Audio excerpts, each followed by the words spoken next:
Let's take a journey, but not back a couple of centuries or even millennia. Forget a million years.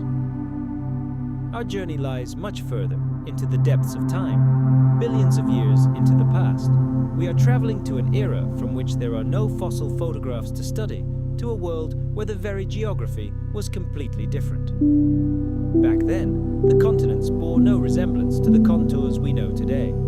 Air, water, the atmosphere itself, everything was alien, and life, if life could be called that, remained largely invisible to the eye.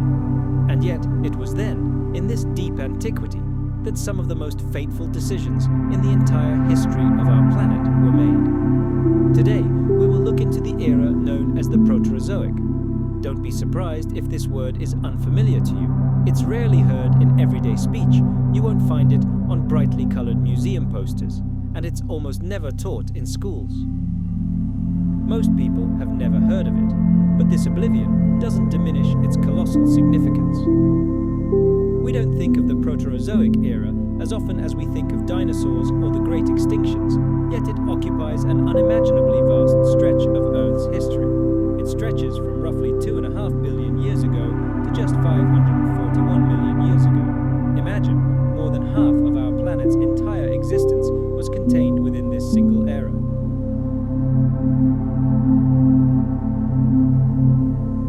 If you're ready to follow us, let's travel back to those times.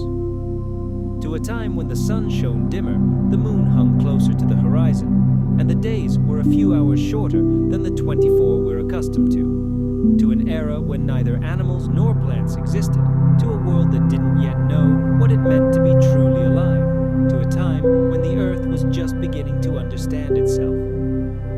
Let's take our time. We have billions of years at our disposal, and it all begins with this ancient world, slowly awakening from its slumber.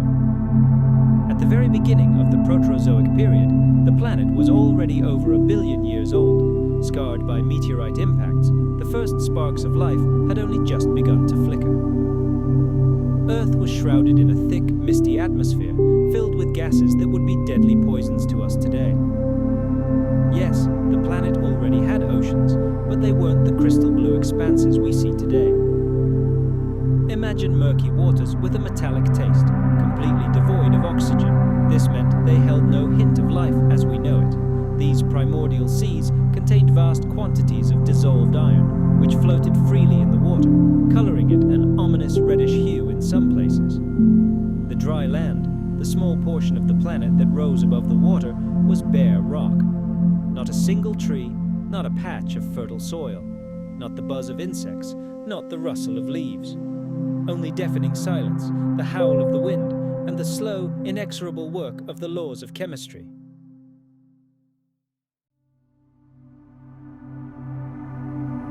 It wasn't a completely dead world, but it was incredibly quiet. The silence that reigns when life is still microscopic, unhurried, and preoccupied with far more important matters. By then, single-celled organisms were already thriving, and they had been doing so for a very long time. Tiny, ancient forms of bacteria and archaea discovered countless ways to survive in the most extreme conditions. In boiling geysers, in hypersaline pools, in places where light never penetrated and where sulfur was abundant. These creatures were not graceful, but they were masters of their craft. They broke down minerals, absorbed some gases, and released others, and built microscopic structures invisible to the naked eye. And all this time, unnoticed by the universe, they were changing the face of the planet from within. Continents were already beginning to take shape, though they looked completely different from what we're used to. Ancient supercontinents like Columbia and Nuna were already in the process of forming. They drifted slowly across the surface of the mantle, driven by convection currents churning within the Earth's molten interior. Plate tectonics was already in full swing, but they hadn't yet created the impressive mountain ranges or deep ocean trenches we see on modern maps. Instead, the land masses were low, flat, and pockmarked with volcanoes.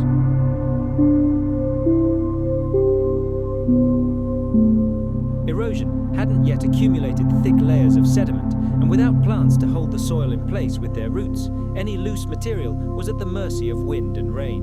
Rivers already existed, but their courses were unpredictable and wild. The lakes formed in giant impact craters or in faults where the Earth's crust was splitting apart. Everything around them was more raw and pristine. The elements acted directly, without the mediation of complex ecosystems. Sunlight, of course, already reached the planet's surface, but it wasn't as bright as it is today. Our sun, early in its evolution, emitted approximately 15% less energy. This reduced luminosity meant that Earth had to somehow retain heat more efficiently, which it did. This was partly thanks to greenhouse gases such as methane and carbon dioxide, which oversaturated the atmosphere. The ozone layer didn't yet exist, meaning deadly ultraviolet radiation bombarded the planet unimpeded from space. This made the land surface a deadly environment for all life. Life was forced to hide underwater, primarily in the ocean depths, which served as a reliable shield. Safety, peace, and stability reigned in the deep sea. Meanwhile, the Earth's crust beneath the oceans continued to shift and shift. Early versions of continents had begun to form long before, but it was during the Proterozoic that the process of creating so-called cratons accelerated significantly.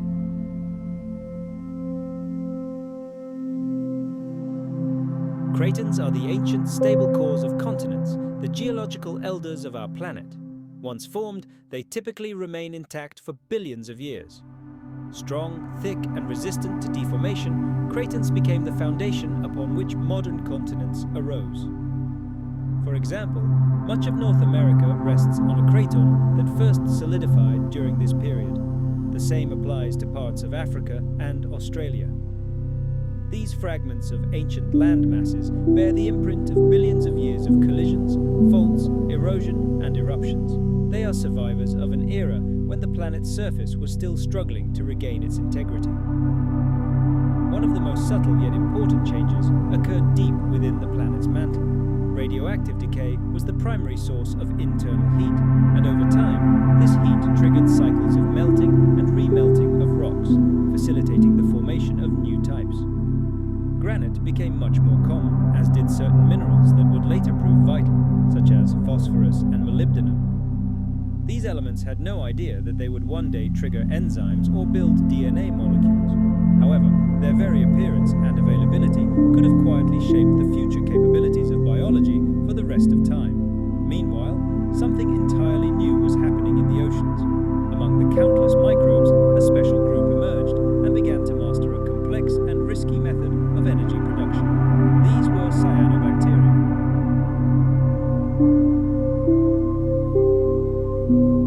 Without oxygen, many biological processes we take for granted today were simply impossible.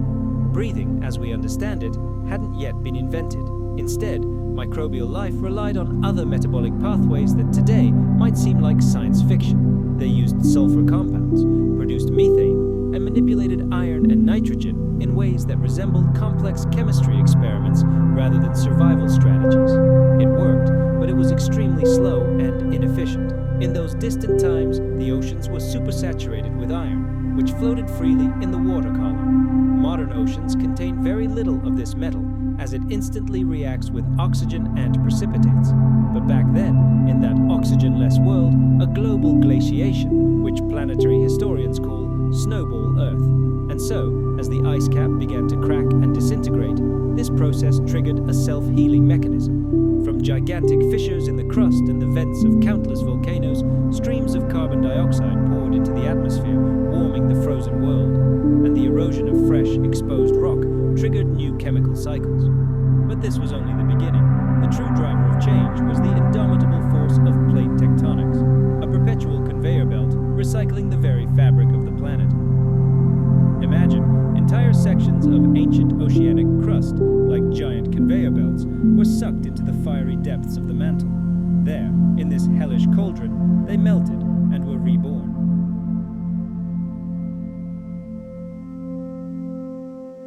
Meanwhile, new crust was being born at mid-ocean ridges, pushing apart continents and creating new ocean basins. This grand geological dance, lasting millions of years, constantly changed the face of the Earth. Continents rose from the sea depths, collided to form incredible mountain ranges, then slowly eroded by wind and water, only to one day rise skyward again. and this endless cycle of rock directly influenced life. It determined how many nutrients would end up in the oceans. Elements like phosphorus and iron, the building blocks of life, were released into the water precisely through the weathering of young mountains. This process enriched the rivers, which carried their bounty to the seas, triggering a veritable explosion of biological activity. The connection between stone and life, between tectonics and biology, reaches back to the most ancient times of our planet. Emerging mountain ranges altered the climate, influencing the amount of rainfall. The rains, in turn, increased erosion.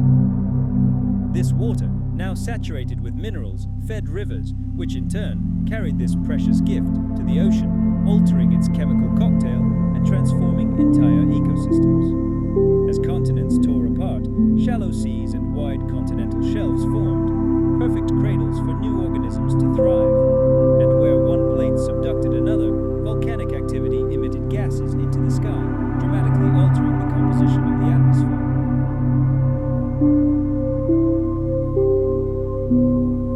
All these processes were inextricably linked, even if their impact was so slow that it seemed unnoticeable to a single generation of living beings. From the outside, the Proterozoic Earth might have appeared to be a frozen, unchanging world, but this was only an illusion.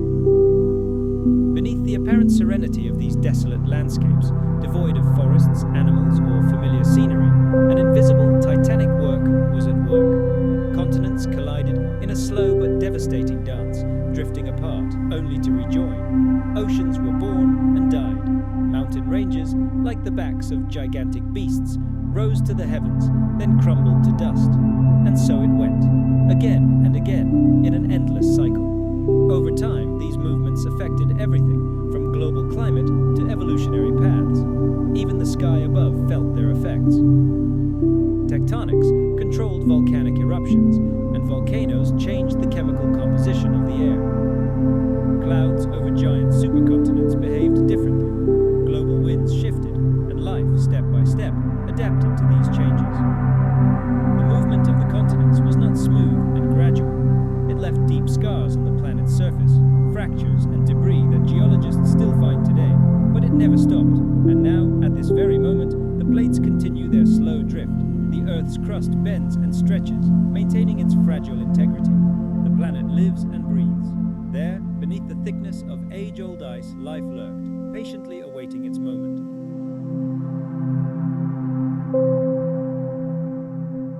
In the oceans, above the zones of slow continental collisions, in the chemical swirl of shallow seas, evolution continued its quiet and unnoticeable experiments, preparing for the next great breakthrough. The atmosphere, like everything else in the Proterozoic, changed slowly. Its transformation affected not only its chemical composition, but also its rhythm. These changes were not measured by the changing seasons or the daily cycle. No, weather as we understand it didn't yet influence life as it does today. Instead, the air existed in a different geological time, subject to cycles lasting millions of years.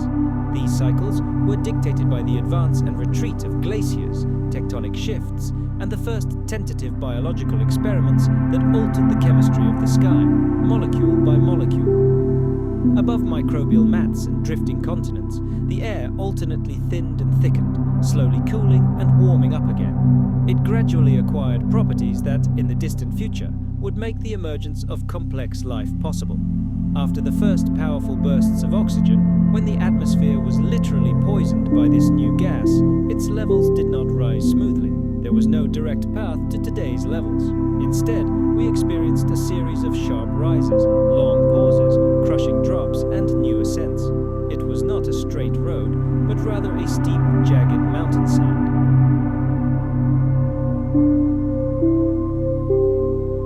Oxygen became a key player on this stage, but it was only one ingredient in the ever-changing recipe of the planetary soup. For long eons, oxygen levels remained negligible.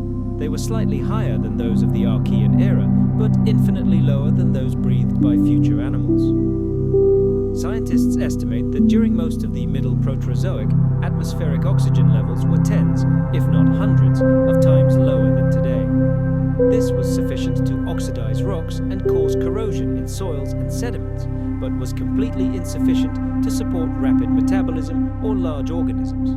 Modern scientists have given this period the somewhat offensive nickname, the Boring Billion. But don't be fooled by this name. It was boring only at first glance, to a geochemist who saw in the data only long epochs of relative calm in the atmosphere and biosphere. This wasn't stasis, but rather slow, concentrated movement.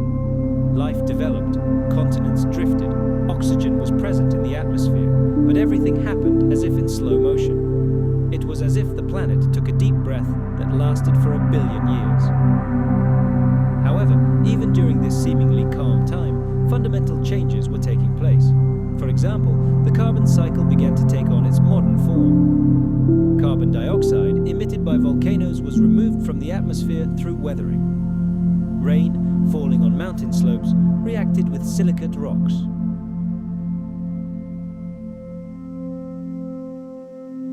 Before this epochal event, life was a prisoner. It could exist only in deep waters or in the shadows of rocks, hidden from the merciless sky. The planet's surface was a parched, deadly desert. The sun's harsh ultraviolet radiation mercilessly disintegrated any organic molecules that dared to emerge. But with the advent of ozone, these shelters were no longer the only salvation. New horizons, new ecological niches opened up to life, first in shallow waters, and then, hundreds of millions of years later, on land. Sulfur also played a role in this complex chemistry. Volcanic eruptions released sulfur gases into the atmosphere. In the sky, they transformed into tiny particles called aerosols, which, like a giant mirror, reflected sunlight back into space and cooled the surface. Over time, the sulfur cycle became increasingly complex, as microbes learned to utilize a wide variety of sulfur compounds in their metabolism. The isotopic traces they left behind in ancient rocks today serve as one of the main sources of information for scientists about the atmosphere during the Proterozoic era. Nitrogen, already abundant in the air, was also involved in this process. Biological nitrogen fixation, the ability of organisms to convert atmospheric nitrogen into a usable form, became increasingly widespread. This was a true revolution.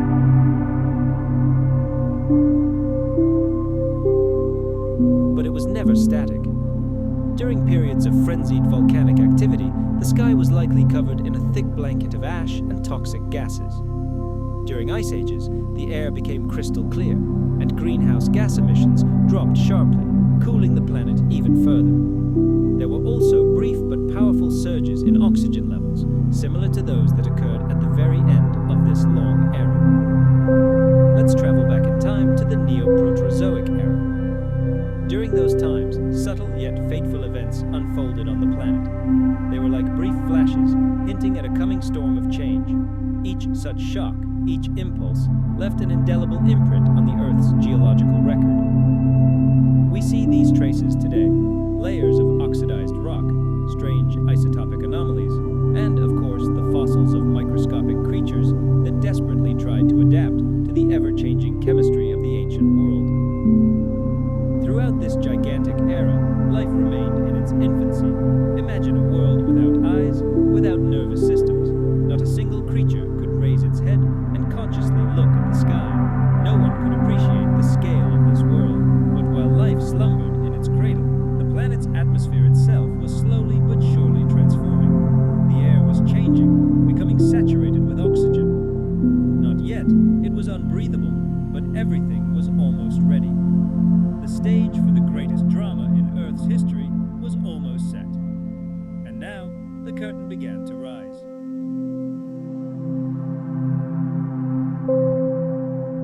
Somewhere in the impenetrable depths of the primeval seas, in the depths of the seafloor silt, individual cells began to notice one another. But this wasn't the gaze of an enemy, nor the assessment of a competitor. For the first time, they saw their neighbor as a potential ally. They began to perceive themselves not simply as endless copies of one another, but as parts of something far grander. It may seem unthinkable, but for most of its history, life on Earth managed perfectly well without such a phenomenon as sexual reproduction. Sure, cells divided, their DNA duplicated, and offspring were produced, but the entire process was completely asexual. One cell simply became two, two became four, and so on ad infinitum. It was an incredibly fast, efficient, and remarkably reliable way to procreate. For primitive bacteria and archaea, it was more than enough. And even today, the vast majority of living organisms on our planet reproduce this way.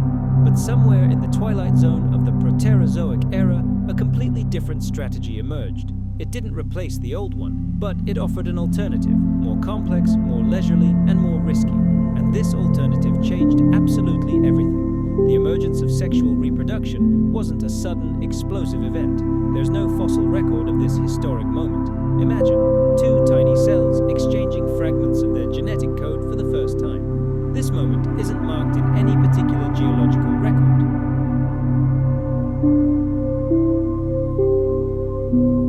It might seem like a simple accident, a glitch in the program. However, at some point, prokaryotic cells, those without a nucleus, discovered the ability to combine their DNA with that of another organism. And when they succeeded, they gifted evolution with an entirely new, incredibly powerful tool: recombination. Judge for yourself. In asexual reproduction, all offspring are perfect clones.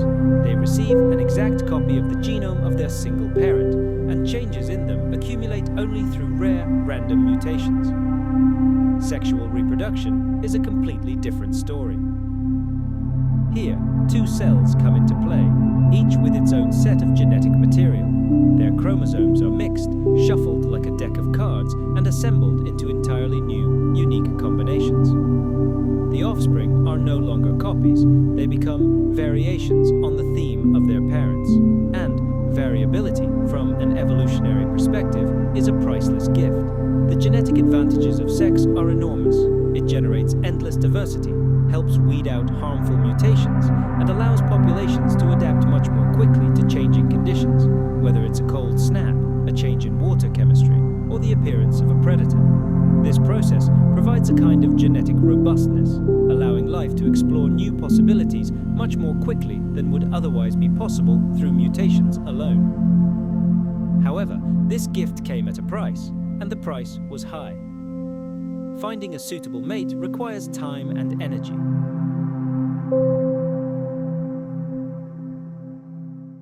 Only half of the genome is passed on to the next generation, and any error in the process of reassembling the genetic code could prove fatal. For such a risky mechanism to take hold, its advantages had to far outweigh any disadvantages. And apparently, in the slowly changing but chemically unstable world of the Proterozoic, this was indeed the case. The earliest forms of this process were likely quite unlike what we imagine today. Perhaps it all began with a simple exchange of genes. Two cells might temporarily merge, exchange genetic gifts, and then separate again. Similar phenomena, such as conjugation or transformation, are still widespread in the microbial world today. It's likely that early eukaryotes, cells with nuclei, experienced something similar: the fusion of two nuclei, followed by their separation and redistribution of genetic material. It was this seemingly chaotic process that gave impetus to the development of all complex life on Earth. Over time, these mechanisms became increasingly refined and organized. Meiosis emerged, a special type of cell division that reduces the number of chromosomes exactly by half. This allowed for the formation of specialized sex cells called gametes. When two such gametes fuse, the full set of chromosomes is restored, but in a new, unique combination inherited from both parents. This fundamental mechanism still underlies the life of almost all complex creatures on the planet.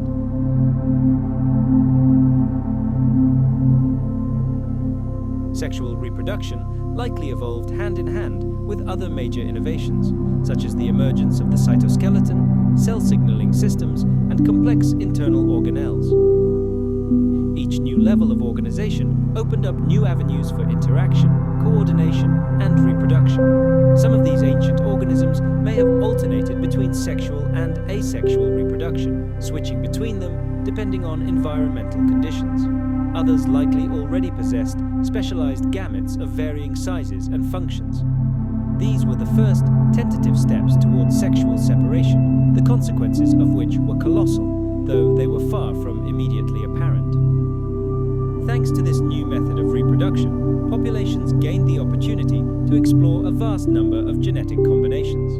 This boosted natural selection, as if turning it on turbo mode. Beneficial mutations now spread much more efficiently, while harmful ones could either be hidden or completely eliminated from the gene pool. This genetic flexibility helped life survive the harsh trials of the late Proterozoic, global glaciations, oxygen crises, and abrupt tectonic shifts. Emerging from these cataclysms, life had a much richer set of tools for further evolution. But there was another aspect that could be called social, albeit in the most primitive sense. Sexual reproduction required interaction.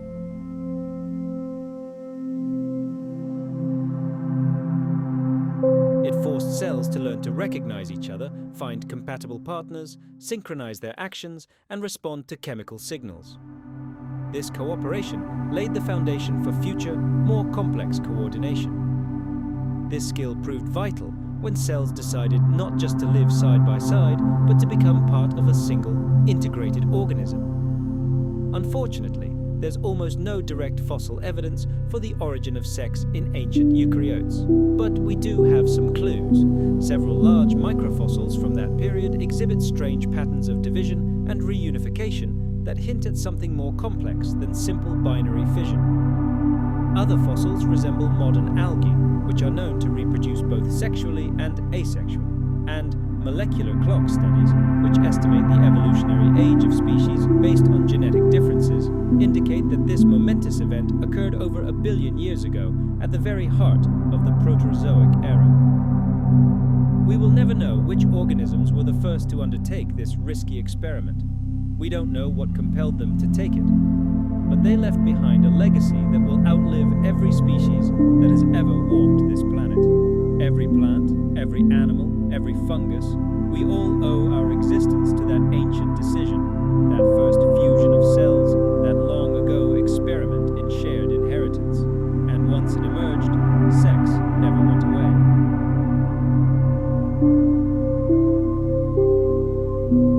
Even in species that later, in the course of evolution, reverted to asexual reproduction, the genetic mechanisms underlying it often persist, dormant, vestigial, but they are there. It is an eternal reminder that this was not just another adaptation, but the greatest turning point in the history of life.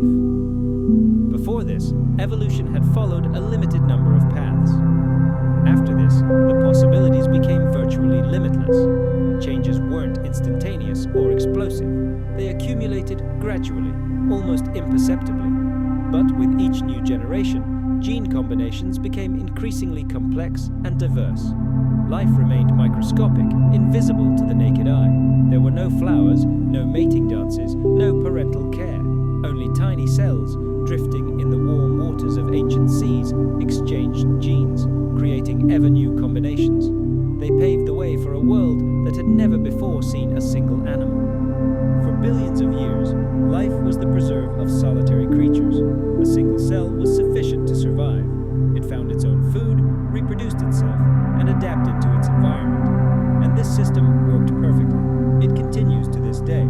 Single-celled organisms still dominate the planet in terms of numbers, total mass, and metabolic activity. However, at some point during the Proterozoic era, some of these solitary cells decided to take a completely different path. They didn't just divide, they stayed together.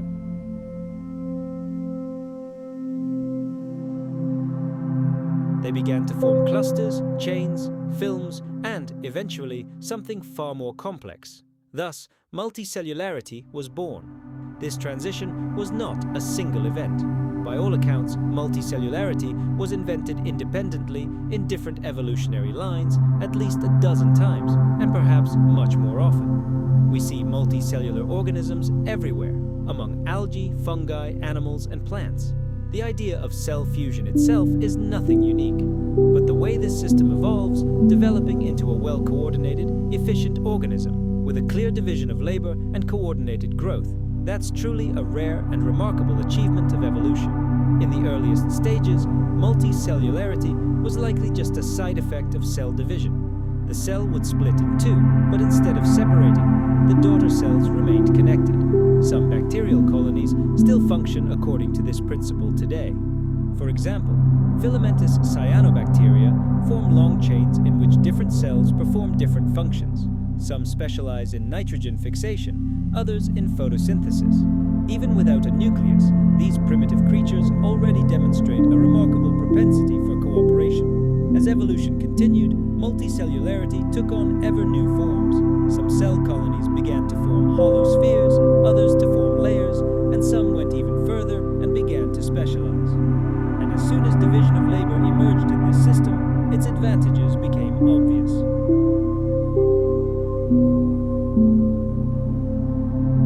Imagine roles beginning to be distributed in this ancient world. Some cells take on the task of movement, becoming primitive muscles. Others specialize in processing food, becoming a living stomach. And still, others are responsible for the most important thing: reproduction. A living organism is now something incomparably more than just a chaotic accumulation of cells. It becomes a well-coordinated system, a single mechanism. However, such cooperation is a fragile pact. Cells had to learn to communicate, fairly divide the resources they acquired, and, essentially, enter into an agreement about who is responsible for what.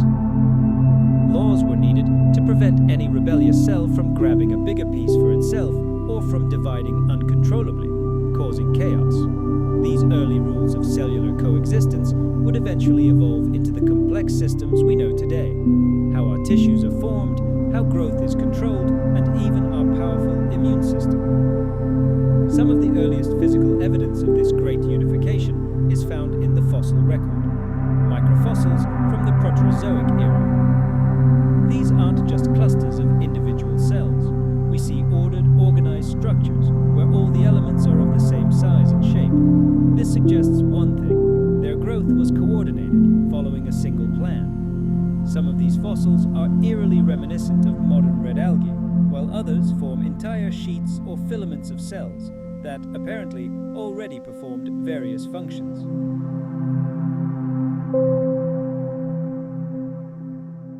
Yes, these cells were tiny and primitive, but they took a crucial step.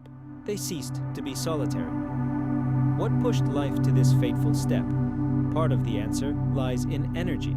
Long before, cells had developed true powerhouses, mitochondria. They allowed eukaryotic cells to produce far more ATP, the universal cellular fuel, than their prokaryotic predecessors could ever have imagined. With excess energy at their disposal, cells could afford the luxury of specialization, supporting their neighbors and engaging in far more complex collaborative projects. Of course, mitochondria didn't make multicellularity inevitable, but they paved the way for it. Another key factor was the planet itself. Toward the end of the Proterozoic, the atmosphere slowly but steadily became saturated with oxygen. This gas became a catalyst, allowing cells to extract energy from food with unprecedented efficiency, which in turn fueled their development and division of labor. Metabolism is the engine of life, and it is what allows large organisms to survive. Thanks to oxygen, cells could now grow deeper into the body, far from the surface, and still obtain enough energy to survive. Until this point, the vast majority of living things were doomed to remain tiny, flat, or form loose, short-lived colonies. The oxygen that now penetrated the interior allowed them to become more complex and survive. The first predators may have played a role in this drama.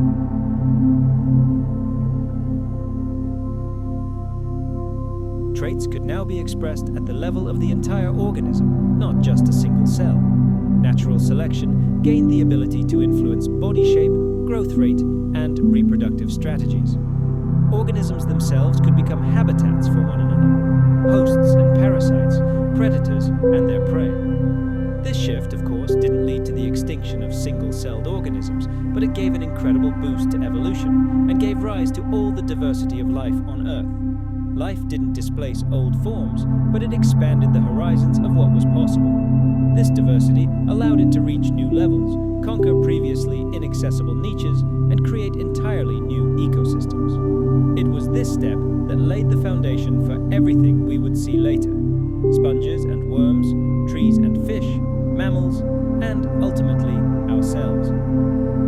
But in those distant times, at the end of the Proterozoic era, none of this existed. The first multicellular creatures were microscopic inhabitants of ancient seas, invisible to the naked eye.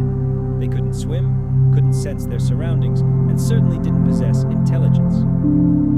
However, they evolved, they learned to cooperate, and this became one of the greatest breakthroughs in the history of life. They made a collective decision, no longer to act alone. Toward the end of the Proterozoic, the world began to change. These changes weren't sudden, like a lightning strike, but they were palpable.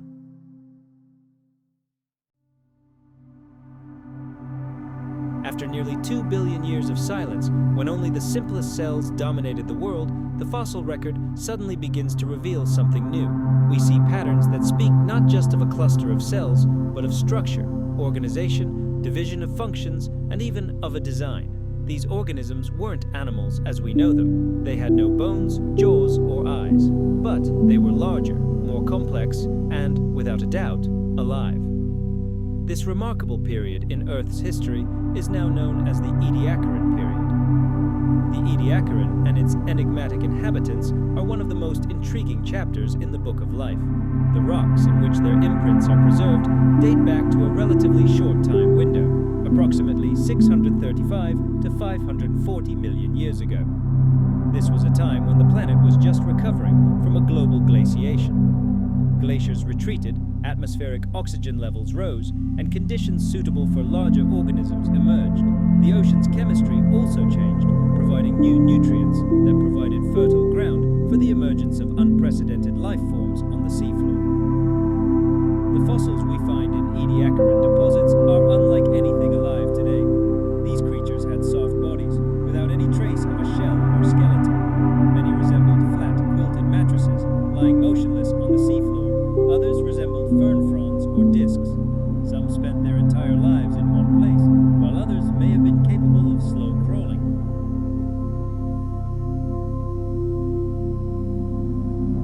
They left behind only ghostly imprints in ancient sandstone layers, like shadows of long-gone life forms, frozen in mud and microbial mats. We still don't know what most of them were.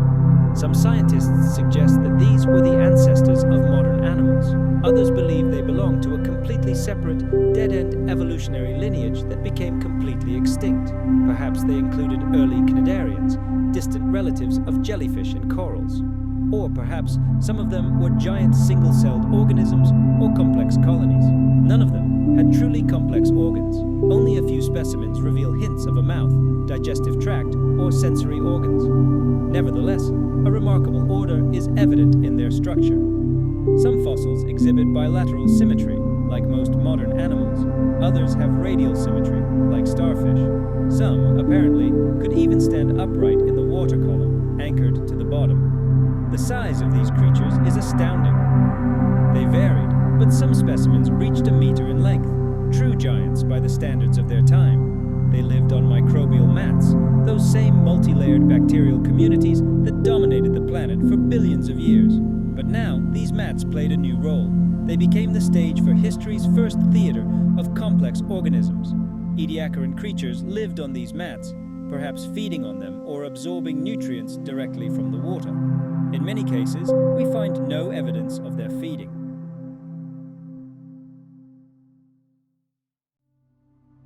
Perhaps they relied on osmosis, passively absorbing dissolved organic matter. It's extremely difficult to say with certainty. Some of these creatures moved slowly, perhaps by contracting primitive muscles or by the coordinated movements of their cilia. The tracks they left on the ancient seafloor provide eloquent evidence of their movement. These are simple, winding paths pressed into the soft mud. They don't indicate pursuit or flight.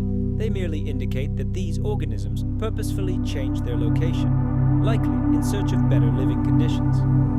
Clearly, these were active creatures. These creatures weren't simply larger than their single-celled ancestors. They were incomparably more organized. Their cells weren't simply fused together. They followed a common developmental plan in which each cell specialized and tissues acted in concert. These were no longer theoretical constructs, but living, breathing experiments in evolution, leaving behind fossilized evidence. They represent a crucial intermediate stage, but remain incredibly mysterious. Only a few of them show signs of reproduction. We know even less about their internal structure. They had no skeletons, no teeth, no eyes. They don't fit neatly into any of the later evolutionary lineages. Some of them vanished without a trace at the end of the Ediacaran period, while others may have given rise to the incredible explosion of life we call the Cambrian.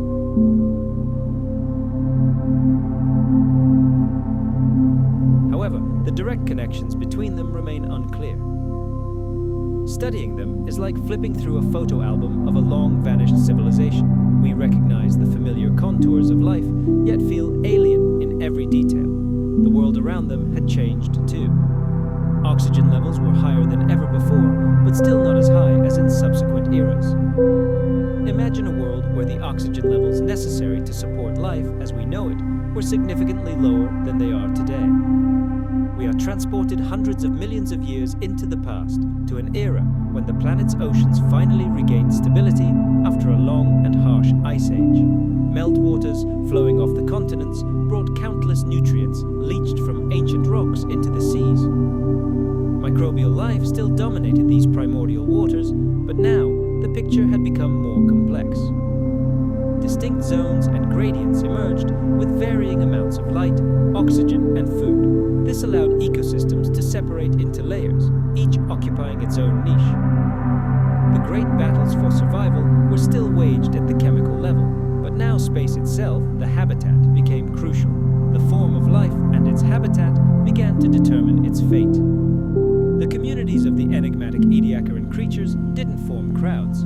A look at the fossil beds of that era reveals a surprisingly low diversity of species and very little overlapping life forms.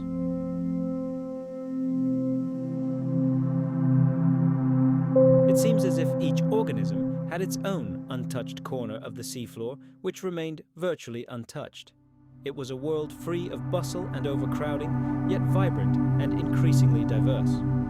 It was as if the biosphere were conducting a grand experiment, creating ever more bizarre constructs. And then, about 541 million years ago, they vanished. Their passing wasn't instantaneous. It stretched out over time, but it was inevitable. One by one, the strange, quilt-like life forms were wiped from the face of the Earth, giving way to a completely new world. A world that left behind other traces, burrows in the mud, footprints on the seafloor, and the first hard shells. These were the calling cards of far more active and mobile creatures, whose inner complexity surpassed their unassuming appearance. The Ediacaran fauna did not perish in epic battles. They were likely simply displaced. Perhaps they couldn't withstand the competition or were swept away by new environmental conditions, but their disappearance remains shrouded in mystery to this day.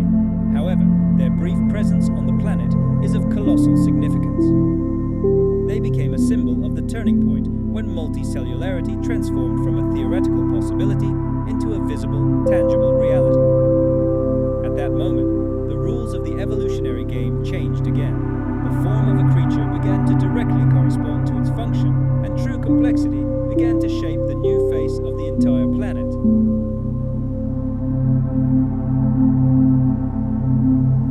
The Ediacaran creatures weren't the pinnacle of evolution. There are no ultimate goals in nature. But for a brief moment, they represented the boldest and most complex experiment ever undertaken by life on Earth. And in their shadow, something entirely different was already emerging, something destined to change this world forever. The Proterozoic era didn't end abruptly.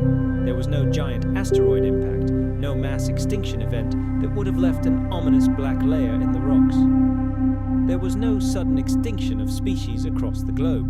Its end was far more gradual and gradual. It was a slow change of scenery, a gradual transition from one state to another. And after nearly 2 billion years of such leisurely development, such an ending seemed entirely natural. It was quiet, deliberate, and filled with future changes. By the end of the Ediacaran period, Earth was no longer the planet it had been at its beginning. The atmosphere, once toxic, rich in methane, and nearly devoid of oxygen, now contained enough of this gas to support much larger and more energetic organisms. The oceans, whose depths had been anoxic and oversaturated with dissolved iron, changed their chemistry.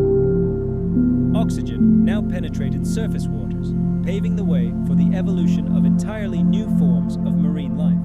Continental crust grew and strengthened through long cycles of tectonic collisions that assembled and tore apart supercontinents.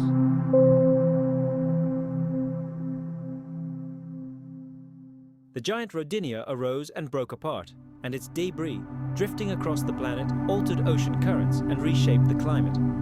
The biosphere, too, was transformed beyond recognition. Life had once been limited to microbes, but now it existed in a wide variety of forms. The first primitive animals appeared. They were soft-bodied and difficult to classify, but most importantly, they were mobile. Fossilized burrows in sedimentary rocks unmistakably indicate that these creatures already had front and back halves. Creatures capable of purposeful movement began to plow and reshape the seafloor. The very appearance of these fossilized footprints indicates the emergence of new behaviors. Foraging, hunting, escaping from danger, and complex interactions between organisms. This alone was a sign of a fundamental shift in the very nature of evolution. For most of Earth's history, living organisms merely responded passively to their environment. Now, however, they began to actively shape it. While the emergence of majestic forests or coral reefs was still a long way off, the foundations for them were already being laid.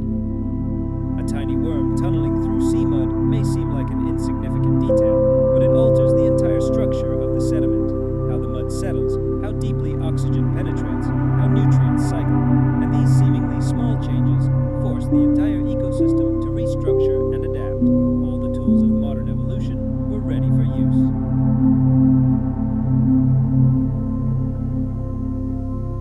Sexual reproduction had emerged. Multicellularity was no longer a novelty. Communication between cells had been honed to perfection. The processes of organismal development became increasingly sophisticated. The world grew increasingly complex before our eyes. The bodies of living beings were now objects that could be inherited, modified, and selected. The rules of the game had changed forever. And yet, despite these monumental transformations, the end of the Proterozoic was neither abrupt nor definitive. There was no clear moment when the curtain fell and the planet awoke one day to a completely new era. The transition into the next, Phanerozoic era, was gradual and diffuse, spanning entire layers of rock and biological innovations that don't always fit within our human notions of time. The need for a clear boundary between the Ediacaran and Cambrian periods is more a matter of convenience, a convention. Nevertheless, the changes were clear. Fossils found immediately after this conventional line reveal a veritable parade of new life forms. They include animals with bilateral symmetry, creatures with segmented shells, and organisms that moved purposefully and actively devoured each other. The ecological web became increasingly complex and dynamic. Niches filled faster, competition became more intense, and in response to this challenge, life began to evolve at a dizzying pace. The Cambrian explosion, as it would be called much later, didn't arise out of nowhere.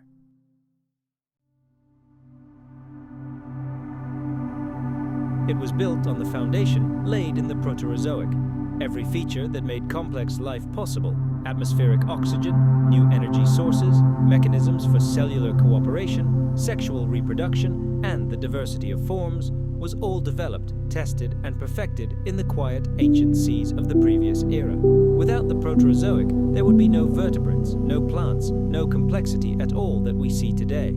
As the era approached its logical conclusion, something entirely new didn't appear on the scene. Rather, a system reboot occurred. Organisms that had long maintained low diversity were now poised for explosive growth. Small changes in body shape could lead to colossal changes in function. Genetic material accumulated and was passed down from generation to generation, ripe for experimentation. the ecological barriers that had kept evolution at a snail's pace for billions of years gradually crumbled. Finally, oxygen levels became high enough to fuel an active lifestyle. Shells evolved, providing both protection and structural support. Body segmentation allowed for improved locomotion and specialized body parts. And one of evolution's greatest inventions was already looming on the horizon: eyes. Real, image-forming eyes. At that very moment, the Proterozoic era came to an end. The world had not yet fully formed.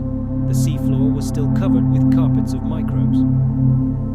In some hidden corners, the last representatives of the Ediacaran fauna clung to life.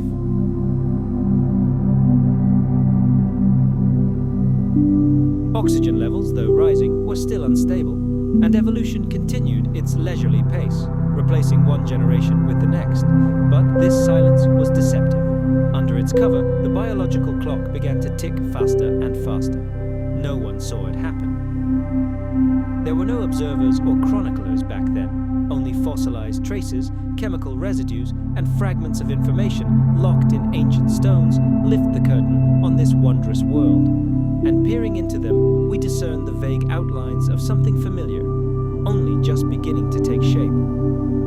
The Proterozoic era didn't end because all the work was done. It ended when enough had been done. A solid foundation had been established. The atmosphere had stabilized.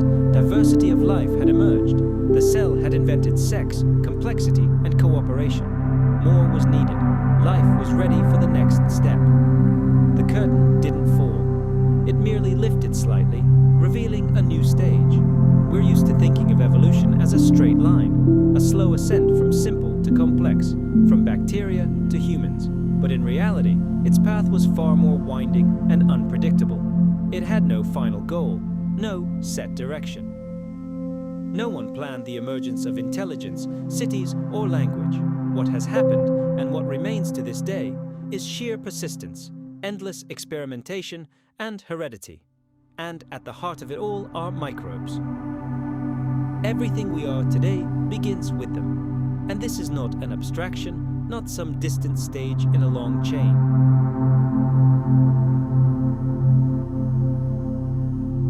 The connection is direct and biochemical. The cells that make up our bodies still retain the architecture of Proterozoic organisms. Our mitochondria, inherited from countless generations of eukaryotic ancestors, are direct descendants of once free-living bacteria. Our DNA is copied using mechanisms honed in ancient microbial colonies. Our metabolism follows pathways laid by cells that inhabited the oceans billions of years ago. You don't have to look far to understand how deep our microbial roots go. Every animal, every plant, every fungus, everything with a nucleus in its cells is part of the same grand experiment. An experiment that began the moment one cell engulfed another and decided not to let go. All multicellular life arose from a choice that was repeated again and again, the choice to cooperate over division. This was the key to the future. Everything they did was subordinated to a single goal: survival and complexity. Look around. This entire incredibly complex world, the entire grand infrastructure of life that we take for granted, it all stands on the foundation they laid. The Proterozoic era seems unimaginably distant, a dusty page in the book of planetary history, but this is only an illusion. In fact, this era has never gone away. It pulsates in every cell.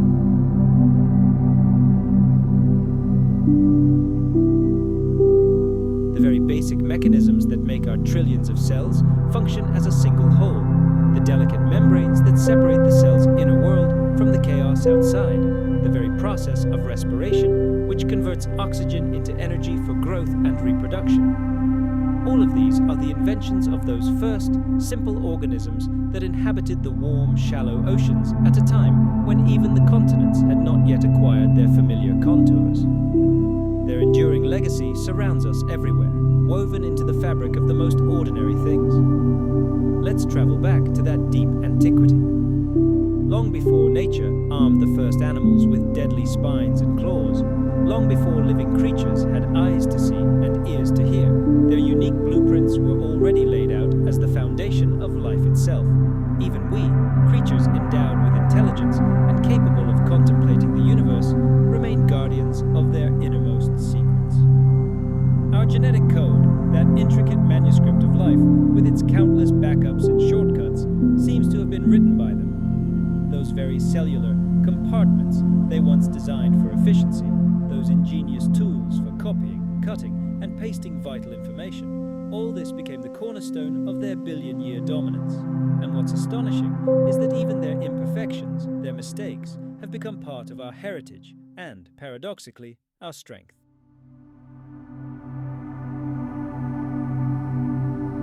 Random glitches in gene copying, which we call mutations. Misfolded proteins. The very process of aging, which begins with tiny molecular breaks. We have inherited all this across the abyss of centuries. And it is precisely this capacity to err and change that has helped them become almost invulnerable.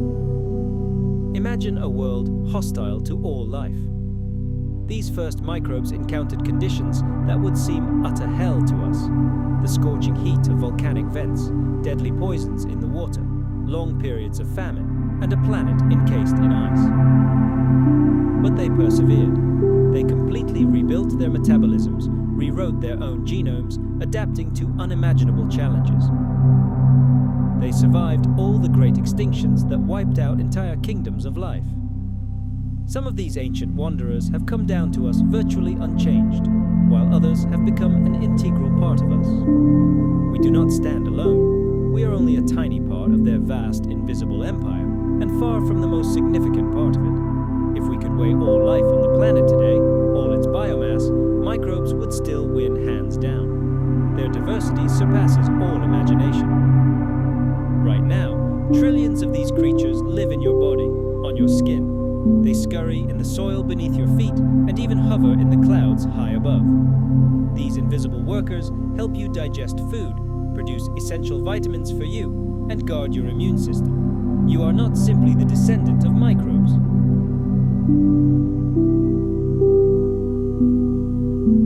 Right now, at this very moment, they outnumber you many times over. Looking back on that distant era, the Proterozoic, is like trying to untangle a tangle of the earliest, long-forgotten memories. It wasn't a time before life.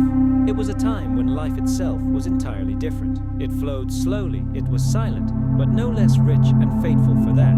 It simply played by different rules. The silence of those ancient oceans wasn't empty.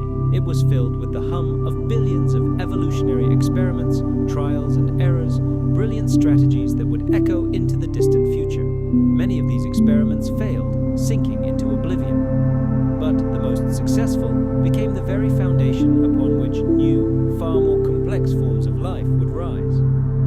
The most efficient methods of energy production, interaction, reproduction, and even communication. All of this was carefully preserved, honed to perfection, and passed on to future generations. And you and I are direct proof of this. We are the living result of this endless process. We are neither its crown nor its end. We are merely its latest continuation. And the fundamental laws that governed the world billions of years before the appearance of the first animal still govern us today. We breathe because billions of years ago, some microbes saturated the atmosphere with oxygen, and others learned to use it. We get energy from food thanks to ancient bacteria that became part of our cells.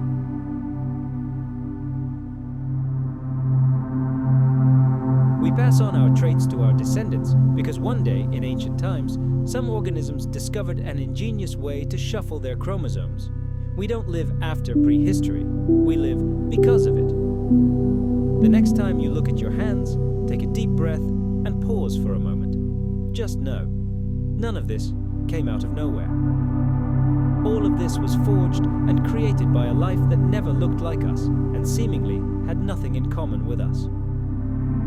These quiet, lonely cells, silently drifting in primordial seas, became the architects of our existence. They wove into giant living carpets that covered the ocean floors. They merged, divided, and evolved. And they are still here, within us. In our blood, in our every cell. We are not simply inhabitants of planet Earth, we are messengers from the abyss of time. microbes were here first. They built this world, terraformed it, and only then allowed us to join their endless journey. This was the time scientists call the Proterozoic. Yes, this era doesn't make for a gripping blockbuster. There are no spectacular scenes of giant lizards hunting. It's the chapter of history most people skip in school. But consider this. It lasted nearly 2 billion years, almost half of Earth's entire existence. And during this seemingly calm and monotonous period, almost everything of significance occurred. Cells learned to work as a team. The deadly poison, oxygen, became the elixir of life.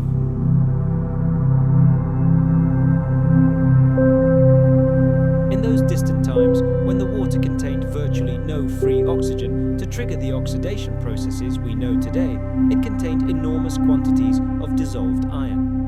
This metal floated freely in the water column, biding its time until a catalyst forced it to the bottom. And that catalyst was life itself.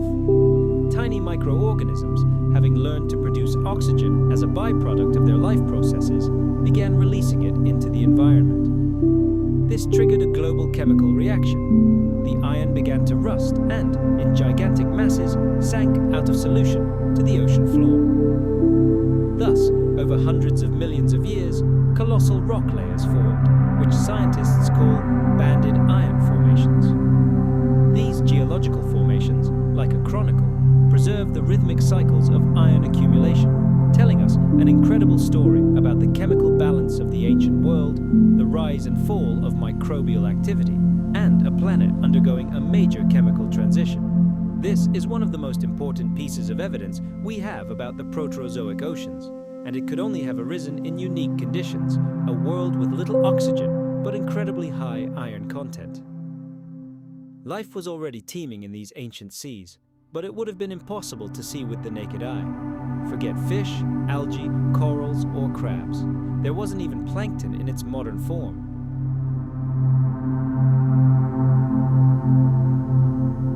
Their metabolism was so slow that their life cycles were measured not in hours, but in days or even weeks.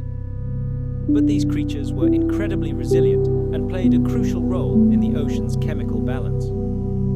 In a world without large animals capable of digging and stirring up sediment, the seafloor was a dark and calm place where chemical gradients could develop over millennia. And the mastermind of this silent world was methane.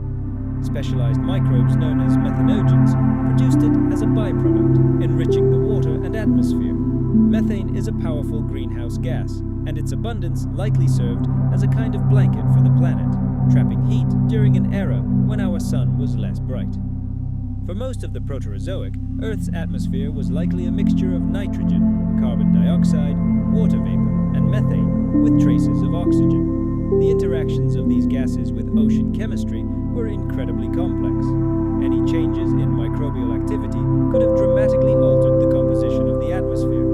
And so, as photosynthesis picked up speed and oxygen began to enter the environment in increasing quantities, the planet's chemical balance was shaken. This process wasn't instantaneous.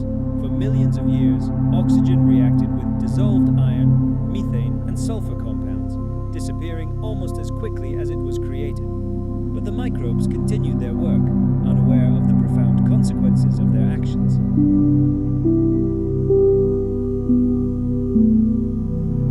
They simply repeated their chemical trick over and over again, splitting water, capturing light, and releasing oxygen. As a result, the planet's oceans began to literally rust. This process was uneven. The most dramatic changes occurred in shallow waters, near microbial mats, while the deep layers of the ocean remained oxygen-free for eons. Scientists call this state a stratified ocean. There was already plenty of oxygen at the surface, but none at all further down. Over time, the oxygen front began to penetrate deeper. The ocean's chemistry was transformed. Sulfur entered the picture. Hydrogen sulfide, a gas released by certain microbes, began to accumulate at mid-depths, creating entire regions that were simultaneously anoxic and sulfide-rich. For most modern organisms, such conditions would spell certain death, but for the microbes of that era, they were an ideal habitat. Some scientists even call these zones Euxine zones, and although these conditions were toxic from our perspective, they were stable and could persist for hundreds of millions of years. This is a stark reminder that the very concept of habitability is relative. What would kill us today was normal back then, and what we consider extreme environments was home to many ancient creatures. This is what the oceans looked like at the dawn of our planet's history. Quiet, chemically complex, and biologically active, but teeming with invisible life governed by entirely different rules.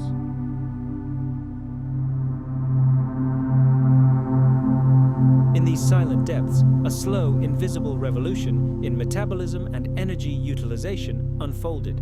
It was here, in these vast expanses of water, that one of the greatest turning points in Earth's history would take place: the birth of an oxygen-rich world. This process wasn't a sudden event that would change the color of the oceans overnight. The Great Sea Rust, as it's sometimes called, was a long, slow transformation that forever altered the face of the planet. When oxygen first appeared in significant quantities, it wasn't a gift, but a poison, a true pollutant. The microbes, particularly the cyanobacteria that first began producing it, weren't doing so to promote the prosperity of future life forms. They were simply struggling to survive, having mastered a more efficient way to generate energy, capturing sunlight and splitting water molecules. Biologically, this was a stroke of genius, but chemically it had disastrous consequences.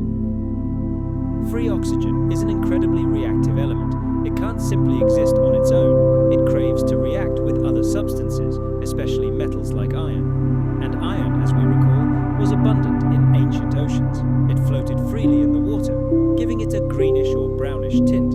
But with the advent of oxygen, the rules of the game changed. Every microorganism, pursuing the same goal, survival and energy, saturated the ocean with oxygen, which immediately reacted with the dissolved iron.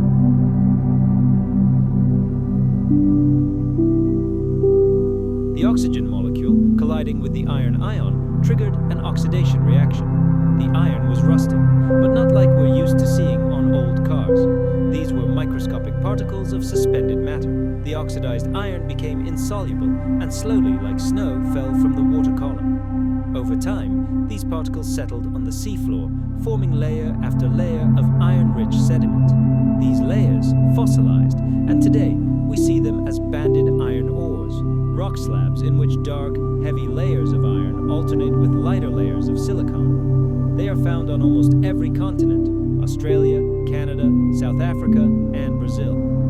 They vary in thickness and color, but all are silent witnesses to the long and inexorable chemical shift in our planet's oceans. This process wasn't smooth.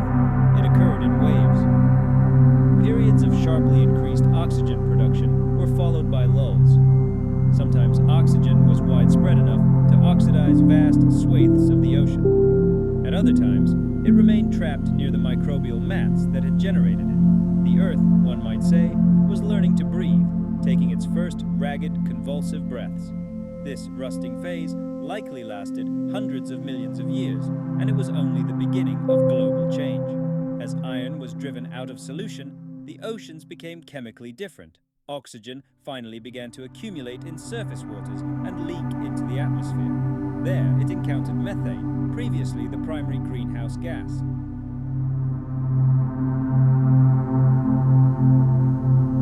The methane reacted and decomposed, leading to global cooling.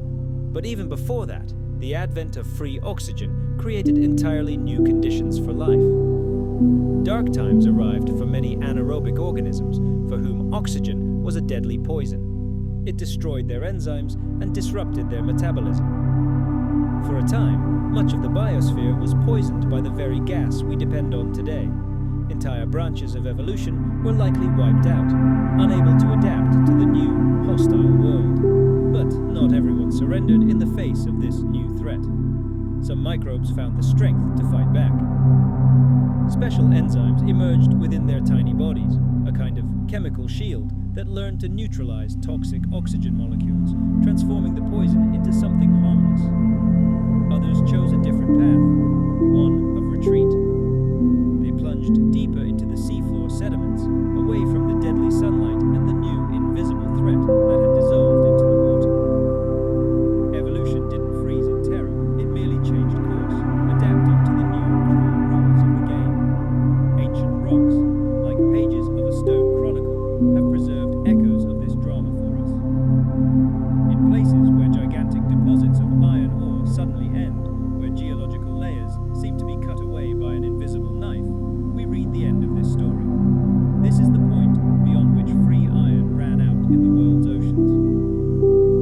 great rusting of the planet came to an end.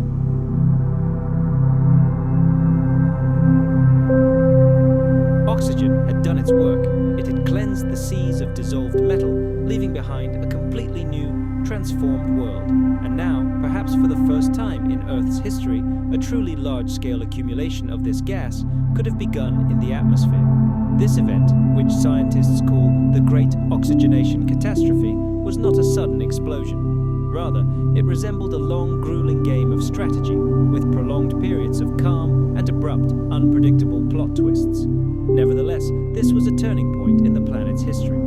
In a geologically short time, the Earth's chemical composition changed beyond recognition. The oceans transformed from a murky, iron-rich, and toxic sludge into something entirely different, an environment capable of supporting far more diverse and complex life forms.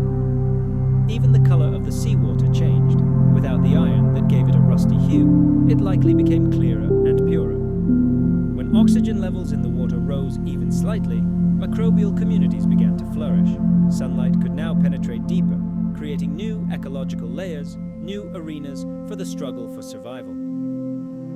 If we were to look at Earth from space at that moment, it would seem familiar. Blue oceans, gray continents, white swirls of clouds.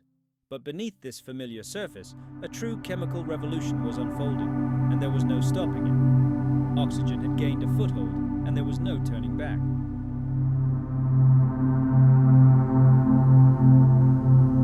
The next steps in this planetary drama promised to be challenging. A sharp spike in atmospheric oxygen levels triggered a global cooling. Oxygen reacted with methane, a powerful greenhouse gas that had previously warmed the planet. Methane levels plummeted, Earth's thermal blanket thinned, and the planet found itself on the brink of its first ice age. However, for the microbes in the shallows, the culprits, everything went on as usual. They built the world in their own image, completely unaware that their work was being observed. And somewhere out there, in a quiet and inconspicuous lagoon, the water continued to bubble quietly, saturated with oxygen. It's so easy to overlook the true significance of tiny creatures like cyanobacteria. These microscopic organisms are mere inconspicuous loops and chains of cells drifting through water or clinging to rocks in the most inconspicuous places. But they are among the most important players in our planet's ecosystem. Their modest size was more than compensated for by their colossal, truly planetary influence.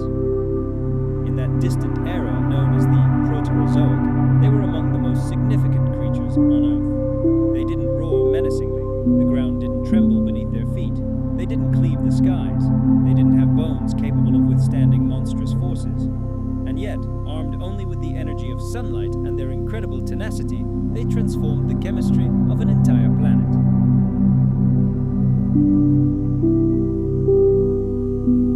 Cyanobacteria weren't the first living things. By the time they arrived, life on Earth had already existed for over 1 billion years, but they were different. They discovered oxygenic photosynthesis, an ingenious biochemical trick that allowed them to absorb carbon dioxide and water, capture the energy of the sun's rays, and use it to produce sugars, food. In the process, they split water molecules, releasing oxygen as a byproduct, like exhaust fumes. No one asked them to do this. They had no overarching plan or coordinated strategy. It just happened. It wasn't a deliberate invention, but the result of countless mutations, trial and error, and sheer chemical chance. But it worked, and once this mechanism emerged, it began to spread rapidly. Oxygenic photosynthesis proved to be far more efficient than earlier versions used by other bacteria, which relied on sulfur or hydrogen. This incredible productivity gave cyanobacteria an undeniable advantage. They could grow faster, conquer new territories, and literally push out their competitors. Gradually, their populations expanded to incredible proportions. Cyanobacteria formed entire living carpets on tidal flats and underwater rocks, lining the edges of shallow lagoons. Some learned to swim freely in the upper layers of the ocean, greedily absorbing sunlight wherever it could reach. These colonies weren't just clusters of solitary individuals, they formed complex, multi-layered systems.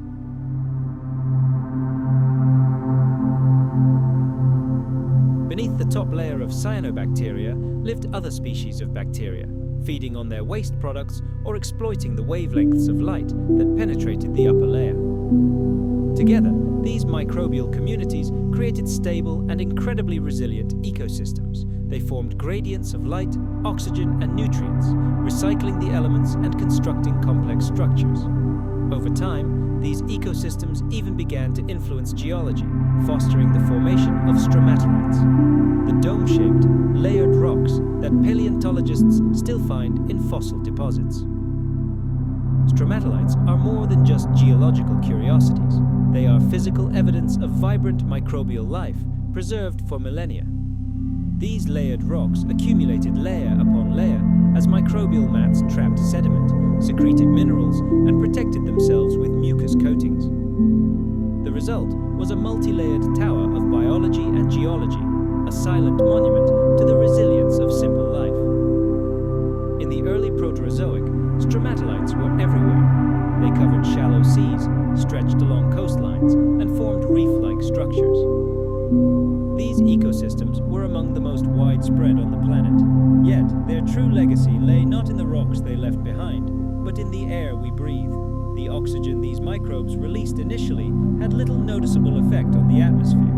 It was greedily consumed by iron dissolved in the oceans, volcanic gases, and decaying organic matter.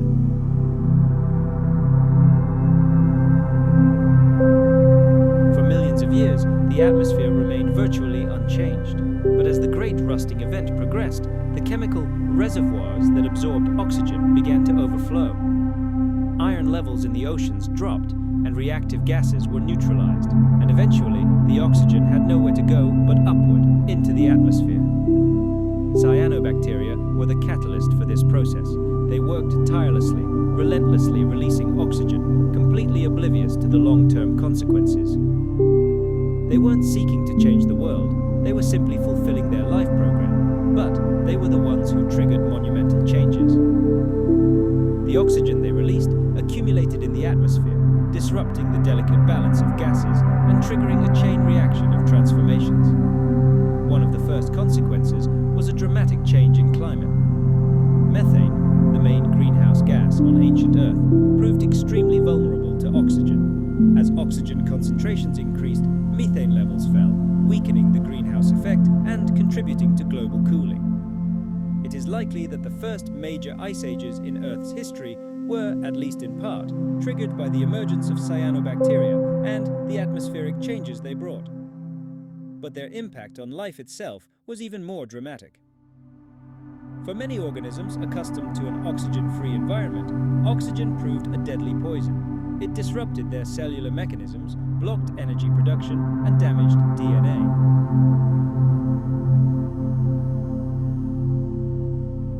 Every breath we take contains oxygen, which exists thanks to them, and not only because they produce it now, but also because they began their great transformation back in the Proterozoic, covering the Earth with thin blue-green layers of life. This was one of the most fateful events in the history of our planet. For such a fundamental aspect of our world as oxygen, it was a rather unexpected debut. No one expected its appearance, and for many of the oldest organisms on Earth, this was an unpleasant discovery. What we today call the Great Oxygenation Event. The Great Oxidation Event, or GOE for short, was far from a joyous occasion for the microbial world that dominated the planet. In many ways, it marked the beginning of a slow but utterly inexorable process that threatened the complete annihilation of entire microbial empires. And yet, it all began so innocuous. Let's travel back billions of years. In the ancient oceans, cyanobacteria, tiny living organisms, mastered an amazing feat: photosynthesis. As a byproduct of their life processes, they began releasing oxygen into the environment. At first, this gas posed no threat. It was in minuscule amounts, and the planet, like a giant, dry sponge, instantly soaked it up. The free oxygen immediately reacted with iron dissolved in the oceans, with gases erupting from volcanoes, and with decaying organic matter. Imagine water spilling onto parched land.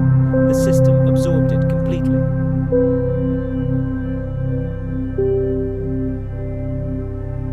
For millions of years, this process continued, and Oxygen never accumulated in the atmosphere in any significant quantities. It simply dissolved into the planet's global chemistry. But even the largest sponge has a saturation point. Sooner or later, a point came when the planet's chemical reservoirs were overflowing. The ocean's iron reserves were depleted, oxidized, and settled to the seafloor in giant layers we now call banded iron formations. Volcanic gases were neutralized or absorbed. The chemical composition of the world's oceans irreversibly changed. And then, one day, on a day no one at the time, of course, marked on the calendar, the oxygen had nowhere to go. It stopped disappearing and began slowly but surely seeping into the atmosphere, accumulating there. It didn't look like an explosion. The process of atmospheric oxygenation likely took decades, if not millions, of years. However, in geological time, it was a staggeringly rapid shift. And for the countless anaerobic organisms that evolved in a world without free oxygen, it was a true catastrophe. The fact is that oxygen is an extremely reactive, aggressive molecule. It can destroy proteins, rupture cell membranes, and damage DNA itself. In small doses, it causes what's known as oxidative stress, and in large doses, it's downright toxic. For microbes perfectly adapted to an oxygen-free environment, this was like someone slowly flooding their world with concentrated acid.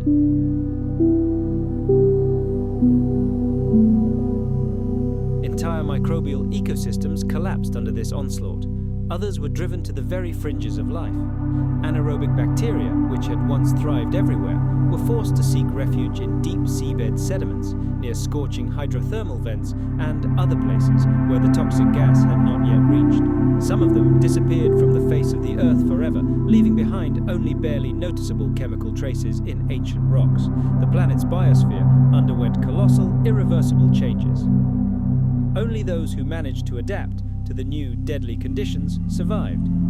But on a planetary scale, the consequences of these changes were only just beginning. Methane, one of the key greenhouse gases warming the Earth under the rays of the dim young sun, began to rapidly break down in the presence of oxygen. The atmosphere began to cool. Ice began to form at the poles, reflecting sunlight and further cooling the planet. It's quite possible that these ice caps spread all the way to the equator. Earth likely experienced one of the first global glaciations in its history, or at least a dramatic climate collapse. It was the birth of a new era.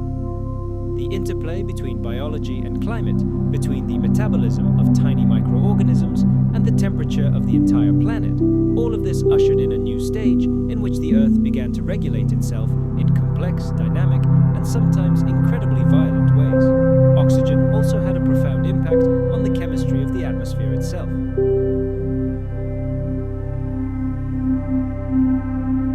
In its upper layers, ozone, a molecule composed of 3 oxygen atoms, began to form under the influence of solar radiation. Ozone is unstable at the planet's surface, but at higher altitudes it became a true savior. It began absorbing the sun's harmful ultraviolet radiation. Until then, life could only exist in the deep ocean or deep underground, as radiation levels at the surface were lethal. But as the ozone layer thickened, the planet's surface began to soften, transforming from a parched desert into a place potentially suitable for future life forms. This process created a powerful feedback loop.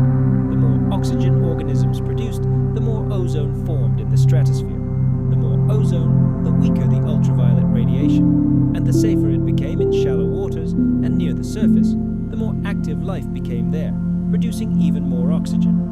Thus, the Great Oxidation Event, despite its initial destructiveness, laid the foundation for all future life on Earth. However, after the initial sharp spike in oxygen levels, a long period of instability likely ensued.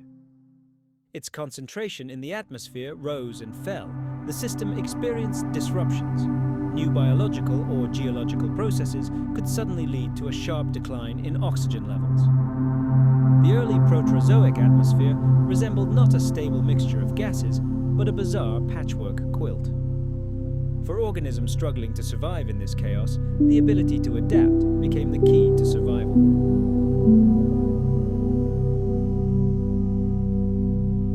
The very term oxygen depletion sounds almost like a medical diagnosis.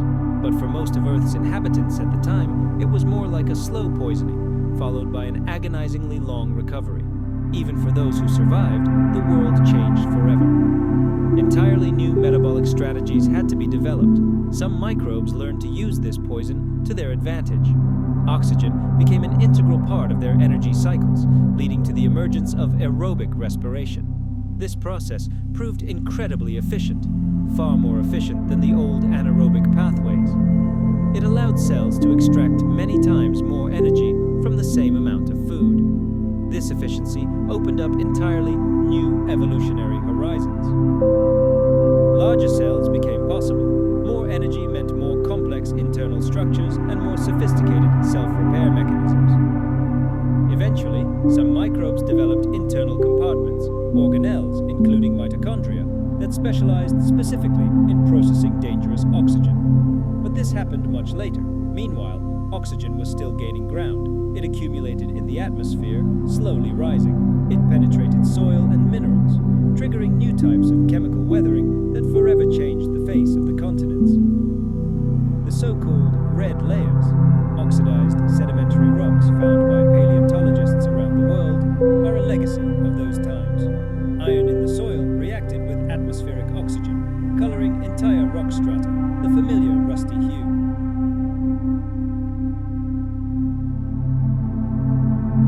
It's strange now to imagine the oxygen we breathe as a deadly environmental toxin. But in the early Proterozoic, that's exactly how it was.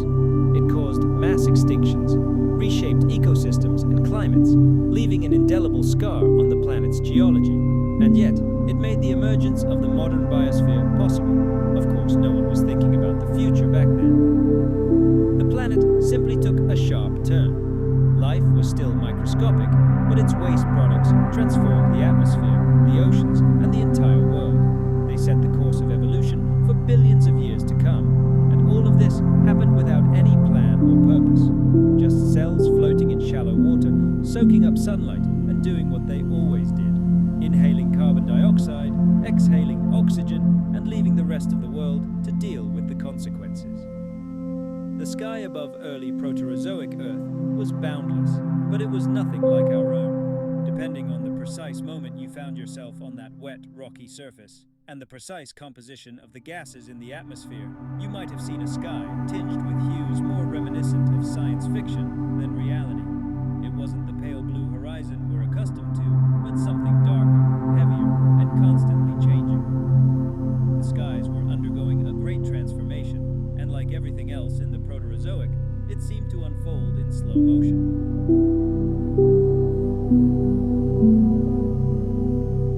Before the advent of oxygen, Earth's atmosphere was rich in gases such as methane, carbon dioxide, water vapor, nitrogen, and hydrogen. Volcanoes emitted sulfur compounds into the air.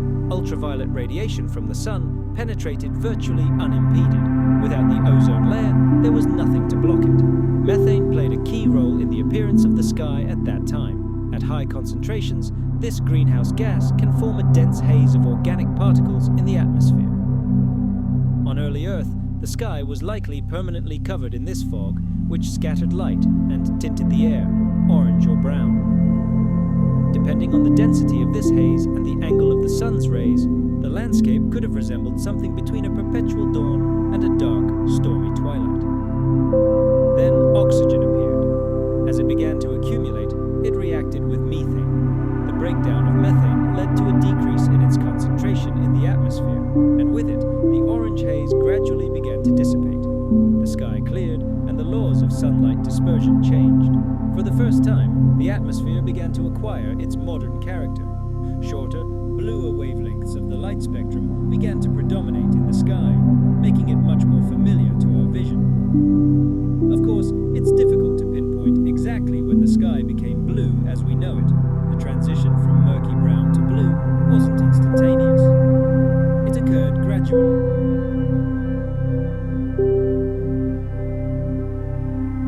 As the old haze melted and a new transparency emerged, sunlight would have filtered through the changing mixture of gases, and we would have begun to notice the blue color we associate today with an oxygen-rich atmosphere.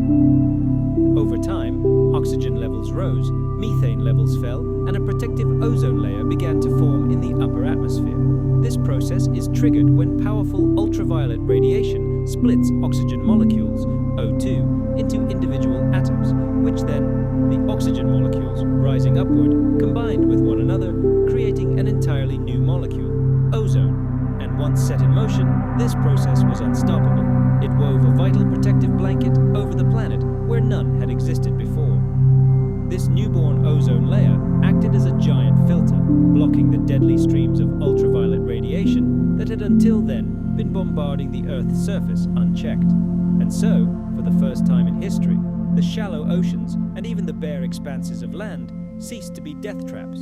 Of course, they weren't completely safe, but the world's hostility had noticeably diminished. This invisible armor in the stratosphere also brought stability to the atmosphere. Now that the planet was protected from the harshest radiation, the fragile organic molecules on the surface had a chance to live longer.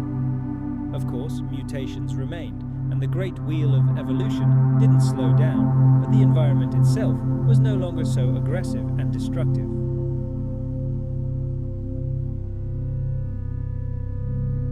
This colossal change, in turn, opened up new horizons for microscopic life, new ecological spaces just waiting to be explored.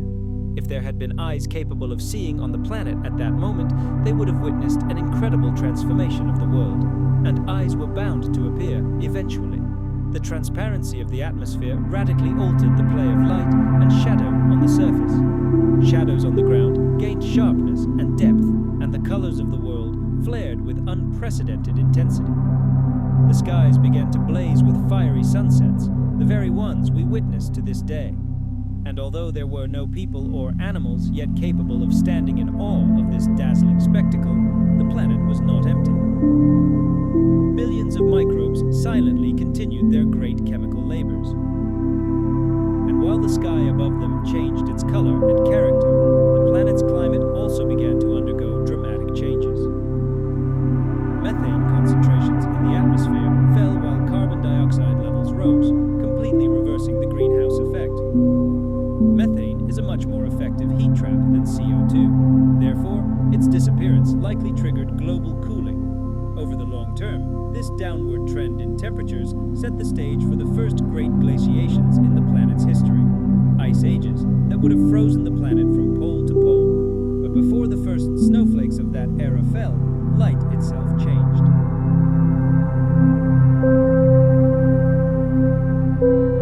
Ancient stones.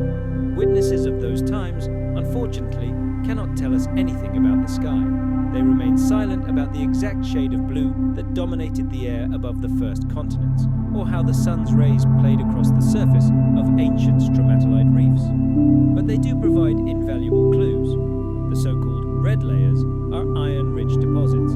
They form when iron in soil and sediment reacts with oxygen from the atmosphere. Their very existence is irrefutable proof that oxygen was already present in the air in enormous quantities. It was enough to alter the very process of rock weathering and leave this eternal, rusty red mark in the geological record. The very idea that the sky's color is the result of chemical processes may seem strange to us today. We take it for granted. Looking up, we expect to see blue during the day, fiery colors at sunset, and star-studded blackness at night. But it wasn't always so. The entire visible world is the result of a complex interaction of atmospheric gases, the angles of light incidence, and the reaction of molecules to radiation. In that distant Proterozoic era, the sky was still deciding what it would look like, and gradually, step by step, it acquired the appearance we consider normal today. Meanwhile, below, in the microscopic world, life went on as usual, oblivious to the changes in the upper atmosphere. The oxygen revolution was far from complete.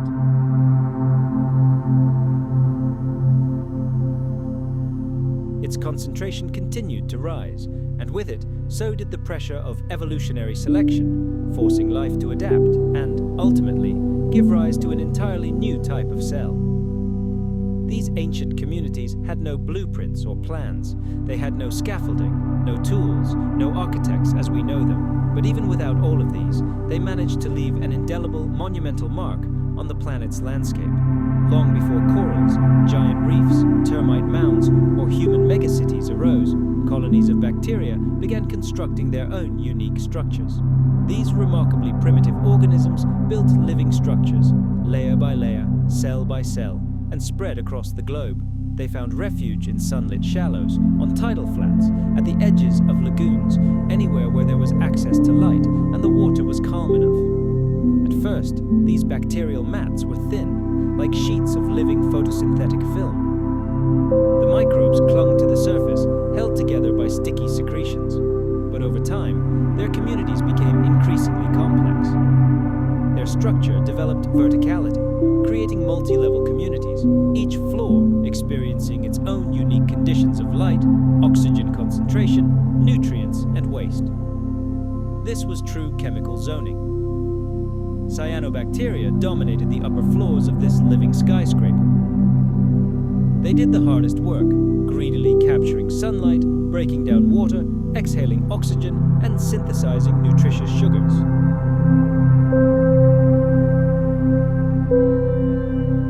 Directly below them, in the shadows, lived other anaerobic microbes for whom oxygen was poison. They fed on the sugars produced by their neighbors above. Hydrogen sulfide consumers, nitrogen fixers, fermenters, each had its own unique role in this complex ecosystem. The deeper we delve into the mat's structure, the less oxygen remains. In these oxygen-free depths, the microorganism's metabolism changed dramatically. Instead of producing, these organisms destroyed and recycled. They decomposed organic matter, returning it to usable forms for the inhabitants of the upper layers. It was not a hierarchy, but a perfectly closed and self-sufficient cycle of life and death. Some of these mats acted as traps, capturing tiny grains of sand and silt carried by the tides. Others acted as chemical factories, precipitating minerals directly from the water using the byproducts of their metabolism. Over time, these processes, layer by layer, created increasingly complex and hard structures. Initially flat, they later took the form of domes or columns, forming what we today call stromatolites. Some were merely small, isolated mounds, while others expanded for kilometers, forming gigantic reef systems. Stromatolites are astonishing creations that once covered entire coastal shelves like a gigantic patchwork woven from microorganisms. Today, they are a great rarity, true living fossils.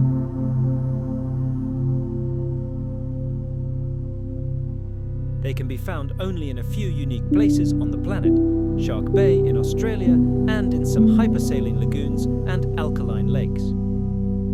Modern stromatolites grow excruciatingly slowly, typically in extreme conditions where they are unthreatened by grazing animals or competing algae. But these are only faint echoes of their former glory, remnants of a time when these structures were ubiquitous. During the Proterozoic era, stromatolites were the absolute dominant species in the shallow waters of the world's oceans. This wasn't because they were huge or grew quickly, but because they had virtually no competition. No other species could create permanent, mineralized structures on such a scale. No other species shaped the environment in such a noticeable, multi-layered manner. These structures weren't just biological communities, they were true geobiological machines. Each layer of the microbial mat performed its own distinct function, creating a unique microcosm. The entire structure controlled its own internal chemistry. Oxygen was produced in one place and immediately consumed in another. Sulfide was produced on one floor and used on the next. Carbon was locked in a perpetual cycle of photosynthesis, respiration, and fermentation. Despite their modest appearance, these structures were systems teeming with life and energy. They influenced the stability of the seafloor by trapping sediment and shaping the microclimate.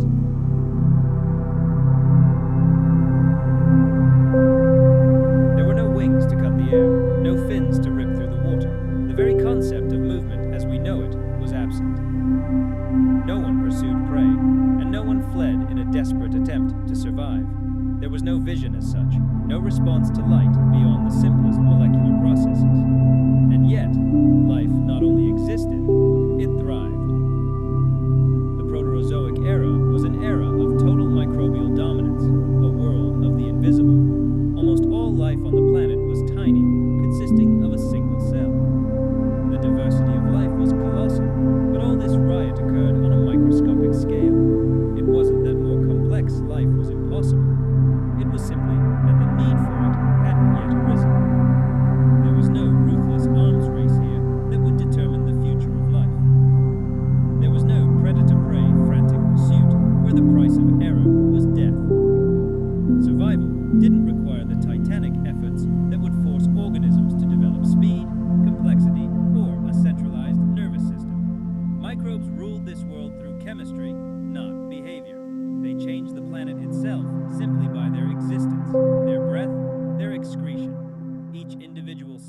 was a tiny chemical factory, within which ancient metabolic processes were constantly in progress.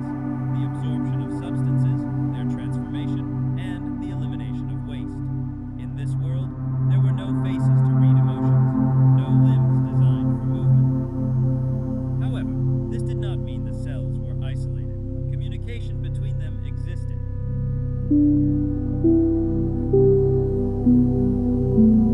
Invisible streams of chemical signals, like orders, rushed from one cell to another. These chemical gradients governed the lives of microbes, directing them where to go when the time came to grow and divide. They did move, but only when absolutely necessary.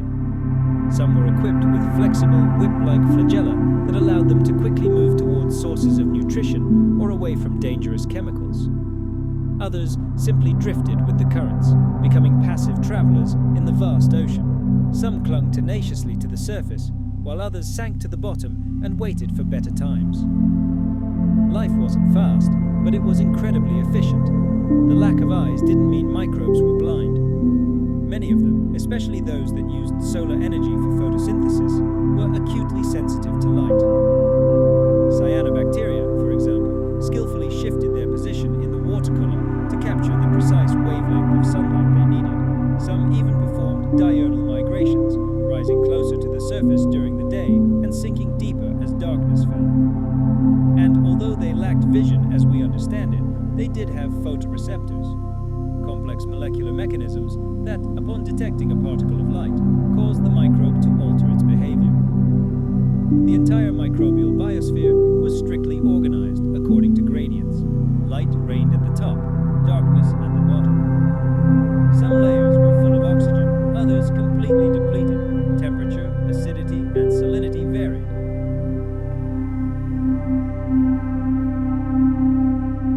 And every layer, every niche, was populated. Microbes specialized for survival in specific, sometimes extreme conditions. Some could exist only in a narrow layer where two vital factors converged. Others were true extreme sportsmen, capable of adapting to unbearable heat, concentrated brines, caustic acids, or monstrous pressure. The diversity was astonishing, even if it was invisible to the naked eye. And this world wasn't frozen in time. Genetic changes were continuous. Bacteria reproduce at incredible rates, and every cell division is a chance for a mutation to occur. This allowed them to generate an astonishing diversity of forms over millions of years. And horizontal gene transfer, the process by which microbes directly exchange genetic material, accelerated evolution even further. Such vital abilities as photosynthesis, the ability to assimilate nitrogen from the atmosphere, or resistance to poisons could be passed not only from parent to offspring, but also between completely different species. Evolution didn't wait for the emergence of complex organisms. It was already using every available means to ensure survival. The fossil record of that era is, of course, extremely poor. Most microbes lacked solid parts, their bodies dissolving without a trace after death. However, they left behind something else. Chemical and biological imprints that, like ghosts, tell us about what happened on Earth in those ancient times.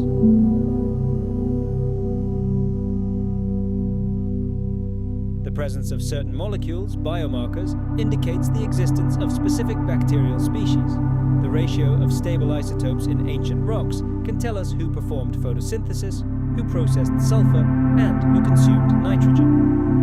Rocks preserve the memory of the past, even when not a speck of dust remains of the living cells themselves. Sometimes, in miraculously preserved microbial mats or sedimentary rocks, we can even find physical traces of ancient life. These are tiny filaments, clusters of cells, they're mineralized membranes.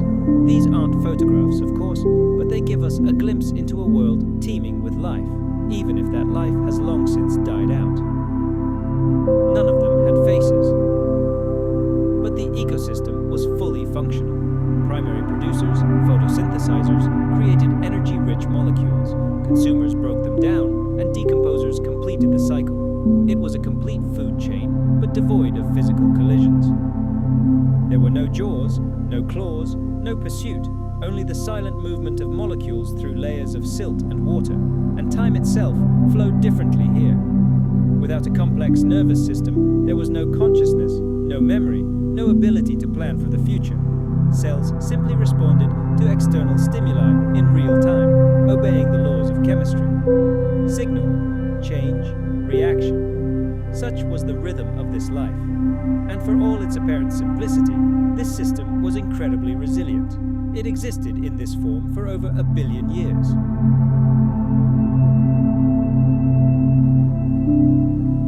There were no global collapses, none of the mass extinctions we know of from later eras. Of course, changes occurred. New types of metabolism emerged, oxygen levels fluctuated, the climate shifted, but the microbial biosphere always adapted. It seemed indestructible. It encompassed the entire world. It filled every crack, every drop of water, and transformed every molecule. One might think that all of this was just a drawn-out prelude, a long preparation for the emergence of something more significant. But evolution doesn't work that way. It has no final destination. The microbial world didn't wait for legs, jaws, or intelligence to appear on the scene. It was self-sufficient and incredibly successful on its own terms. Many of the organisms that dominated then are still with us. Some have changed little over billions of years. Their direct descendants live within us, in the soil beneath our feet and in the depths of the oceans. Others became the forerunners of entirely new life forms, eukaryotes, multicellular organisms, and, ultimately, animals. However, at this point in history, deep in the Proterozoic, that future was only a distant mirage. This was their time. The world was created and ruled by cells too small to be seen. They built global chemical empires, surviving without sight, without hearing, without what we might call consciousness. And yet, they were the most powerful force on the planet. The microbe's reign was not only long-lasting, it was absolute.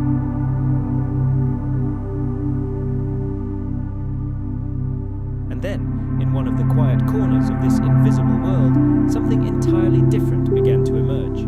Something with its own control center, a nucleus. They didn't appear overnight. There was no sudden and dramatic breakthrough. No one planted the flag of a new era in the ancient mud. Eukaryotes, the cells from which all plants, animals, fungi, and all living things we see around us would one day emerge, emerged quietly and unnoticed. Like many other great events of the Proterozoic, their birth wasn't sudden. It occurred gradually, step by step, and its details remain shrouded in mystery. However, when they finally emerged, it marked a crucial turning point in the history of life, marking a departure from everything that had come before. A eukaryotic cell is much more than just a membrane-bound sac of cytoplasm. It is divided into compartments, organized, and internally specialized. At its center is the nucleus, where the genetic material, DNA, is securely ensconced behind an additional membrane. Within the cell, organelles, tiny structures, each with its own unique function, work. Mitochondria, true power plants, the endoplasmic reticulum, a protein factory, and the cytoskeleton, which maintains its shape and enables movement. It is no longer just a sack of chemical reagents. It is a highly complex system with internal transport, logistics, storage, and control centers. Nothing like this existed in the old world.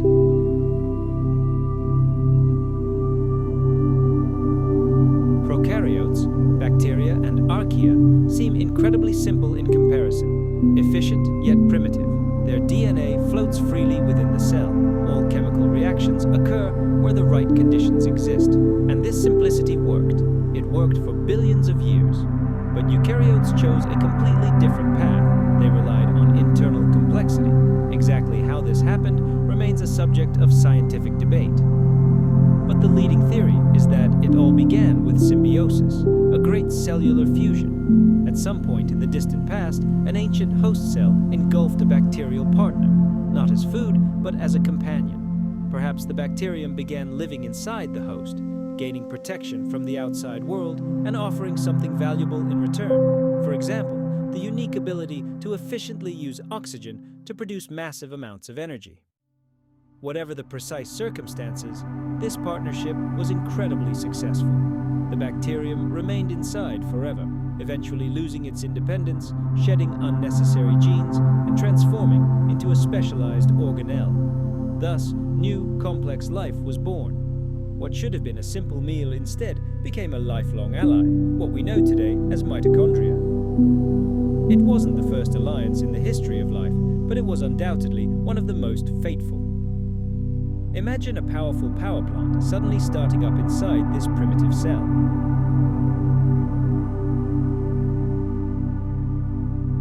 This new power node began producing ATP, the molecule that serves as the universal fuel for all living things on a truly industrial scale, and this excess energy opened the door to incredible, previously unimaginable possibilities. Thanks to this energetic breakthrough, the genetic code could become longer and more complex, and control of the cell's internal mechanisms became far more precise and efficient. For the first time in history, there was a real chance for cell specialization, for fine-tuning their functions, and for creating complex internal frameworks. All this laid the foundation for the emergence of organisms with bizarre and complex forms. From the perspective of the great drama of evolution, this was a colossal step forward, unnecessary but incredibly powerful. Let's travel back to that world. The earliest life forms, which scientists call prokaryotes, were solitary cells, devoid of multicellular organization. They had no brains to think with, no limbs to move, no other organs familiar to us. But within these tiny creatures lay a vast potential, dormant, about to burst forth and branch out into 1,000 different paths. Some of them ventured to the next step, becoming multicellular. The ancient ancestors of algae, as well as those lineages that would, in the distant future, evolve into fungi and animals, took completely different paths, experimenting with new designs.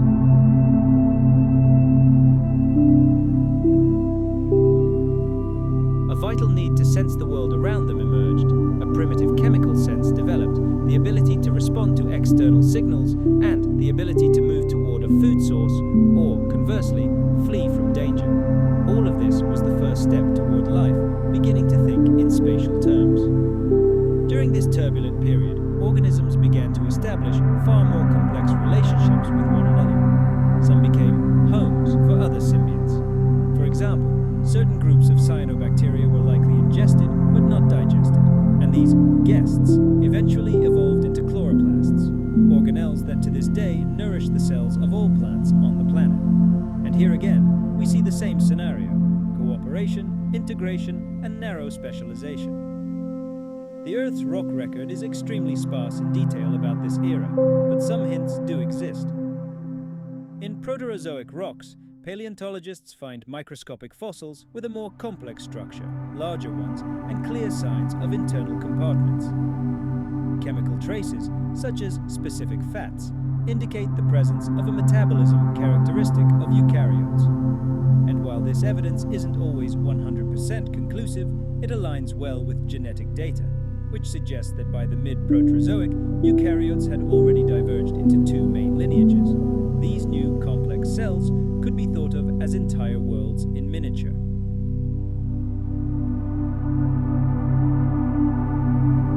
They carried layers of history within them, their ancient bacterial past, their archaeal roots, and the traces of all their symbiotic fusions. Their complexity was not the result of a brilliant design, but the legacy of a long and tangled history. There was nothing predetermined about it. Yet it was precisely this path that opened doors that would never close again. With colossal energy reserves, more sophisticated control, and a rich genetic resource, these cells were poised to create something entirely new. They began to unite, forming the first multicellular organisms. Of course, this didn't happen overnight. Hundreds of millions of years remained until the first true animals appeared. But the blueprint, the plan, was already in place. The cell was no longer just a building block. It had transformed into a complex system, ready for cooperation and further development. At that time, eukaryotes were still few in number, scattered across the ocean and in the overwhelming minority. But their incredible potential was already there. Their emergence marked the point of no return. Complexity had entered the great game of evolution, and it would take a very long time for life to reach its next heights. When one cell began to devour another, but instead of digesting it, stored it internally, something extraordinary happened. What was supposed to be food became a partner.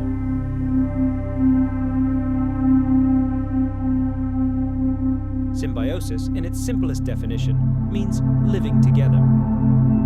In the ancient Proterozoic, this cohabitation wasn't always voluntary, but it proved devilishly effective. One of the greatest results of this unplanned friendship was mitochondria, microscopic structures that to this day serve as the energy source for nearly every complex cell on Earth, including ours.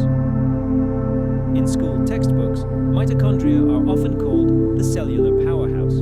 However, this dry phrase completely understates the epic history of these amazing organelles. Once upon a time, mitochondria were free-living bacteria, possibly members of the alpha proteobacteria group that masterfully learned to use oxygen to produce energy. Their metabolism was ideal for a planet whose atmosphere was just beginning to become saturated with this life-giving yet dangerous gas. But instead of continuing on its own, one of these bacteria somehow ended up inside another, larger cell and remained there forever. How exactly this happened remains a subject of heated debate. Some scientists suggest that the host cell simply attempted to consume the bacterium in a process similar to phagocytosis, viewing it as a potential meal. Other theories suggest a more peaceful, mutually beneficial alliance from the outset. Perhaps the larger cell provided reliable protection, and the smaller bacterium, in return, shared useful chemicals. But whatever the scenario, the outcome was not digestion, but mutual adaptation.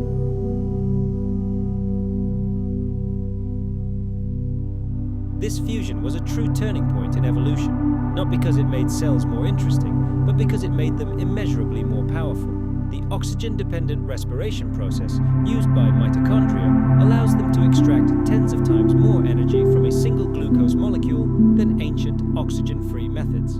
This energy jackpot allowed cells to grow in size. They could support highly complex internal structures and replicate vast amounts of DNA, paving the way for further evolutionary experimentation. Cells with mitochondria could produce more proteins and perform far more complex tasks.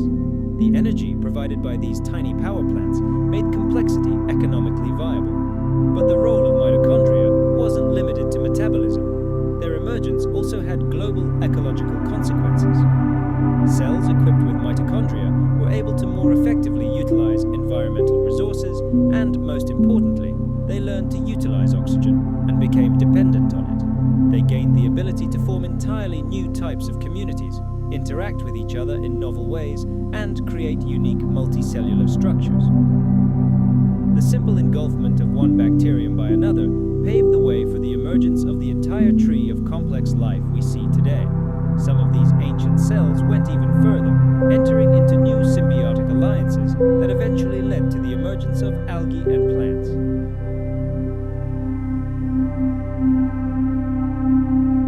Another fateful fusion occurred when another cell engulfed and tamed a photosynthetic cyanobacterium. This event, completely independent of the mitochondria, gave rise to chloroplasts, organelles responsible for capturing sunlight and producing energy. Like mitochondria, chloroplasts became a key element in allowing life on Earth to flourish so dramatically.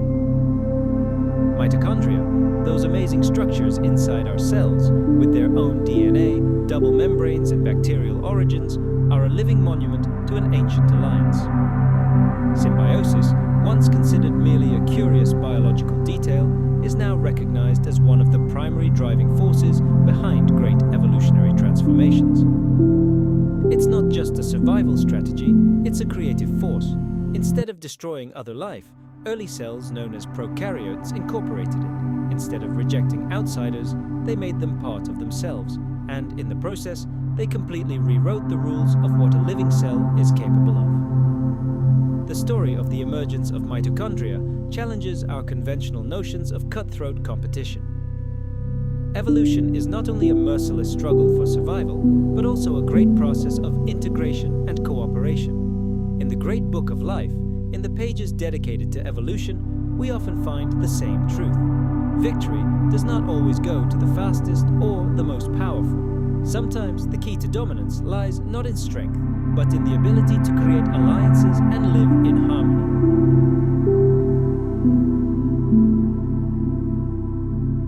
But while while these microscopic dramas were playing out within cells, a catastrophe of truly cosmic proportions was brewing on the planet's surface. Imagine the second half of the Proterozoic era. Earth as we know it began to disappear. Geologically, everything was proceeding as usual. The planet's core was still churning, volcanoes were erupting, and the continents were slowly drifting. However, the climate had undergone radical, monstrous changes. For reasons that remain the subject of heated debate among scientists, our planet began to plunge into an icy sleep. This wasn't just a cold snap. It was the onset of a global winter, the likes of which the world had never seen. Ice inexorably moved from the poles, devouring oceans and continents. Temperatures plummeted, and the ocean surface began to be covered in thick layers of ice. For a time, our blue planet may have looked more like a lifeless, icy moon than the cradle of life. And this wasn't just another ice age. During the Proterozoic era, at least twice, and perhaps more often, the Earth experienced glaciations of incredible scale and severity. A sheet of ice enveloped most of its surface. It encompassed not only the polar caps and mountain peaks, but also reached the lowest latitudes, reaching the equator. Shallow tropical seas and entire continents were hidden under kilometers of ice. Geologists call this event a superglobal glaciation. The Earth was frozen solid.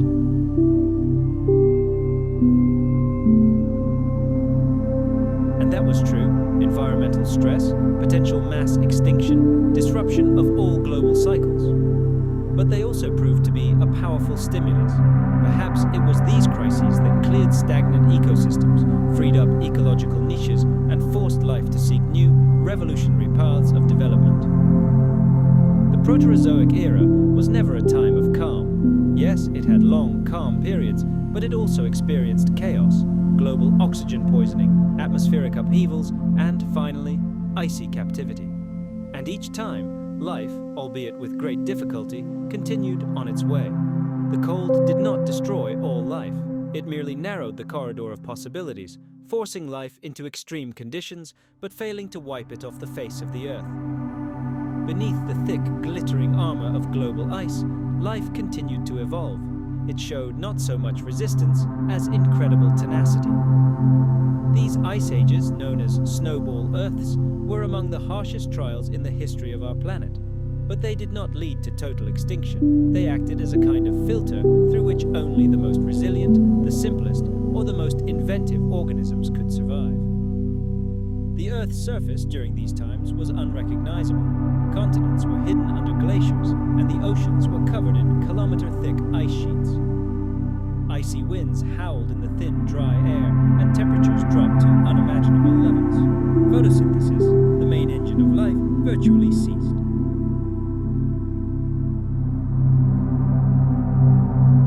As the ice began to melt, and the oceans once again freed themselves from their icy confines, waters incredibly rich in nutrients surged from the depths. Minerals that had been locked under the ice or accumulated in isolated underwater basins for millions of years now mingled with surviving photosynthetic organisms.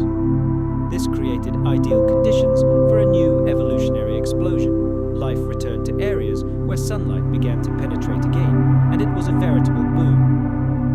Photosynthesis resumed with unprecedented vigor, and the planet's atmosphere began to rapidly become oxygenated. The post-Ice Age world was utterly chaotic: abrupt warming, intense weathering of rocks, dramatic changes in ocean chemistry. But for the survivors, it was a true renaissance. New energy sources opened up, countless ecological niches became available, and the number of competitors was sharply reduced. For the simplest organisms, the prokaryotes that managed to survive the catastrophe, whether at geothermal vents, in meltwater islands, or in a state of deep hibernation, this was a chance to take the next step. It was at this moment, in the geological layers just above the glacial deposits, that we discovered something entirely new. Some of the oldest known fossils of multicellular organisms appeared. This was the next level of life's organization. Cells began to work together, forming unified bodies and interacting with each other in ways that had previously been incredibly rare.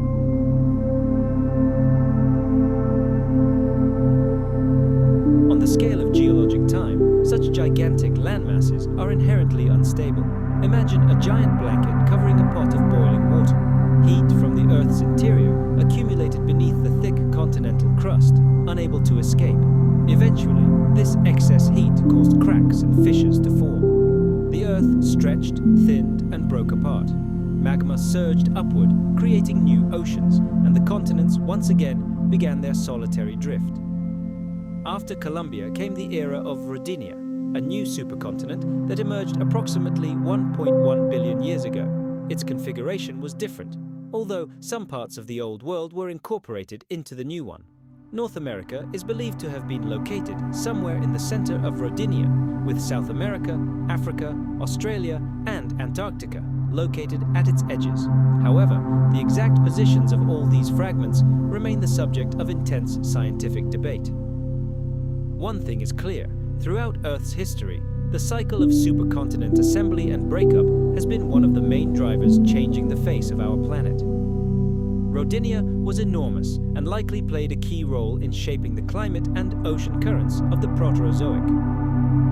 Its birth was accompanied by monumental cataclysms, mountain-building processes such as the Grenville orogeny, that left gigantic scars on the face of the planet that are still visible in rocks today. These continental collisions resulted in the formation of the highest mountain ranges.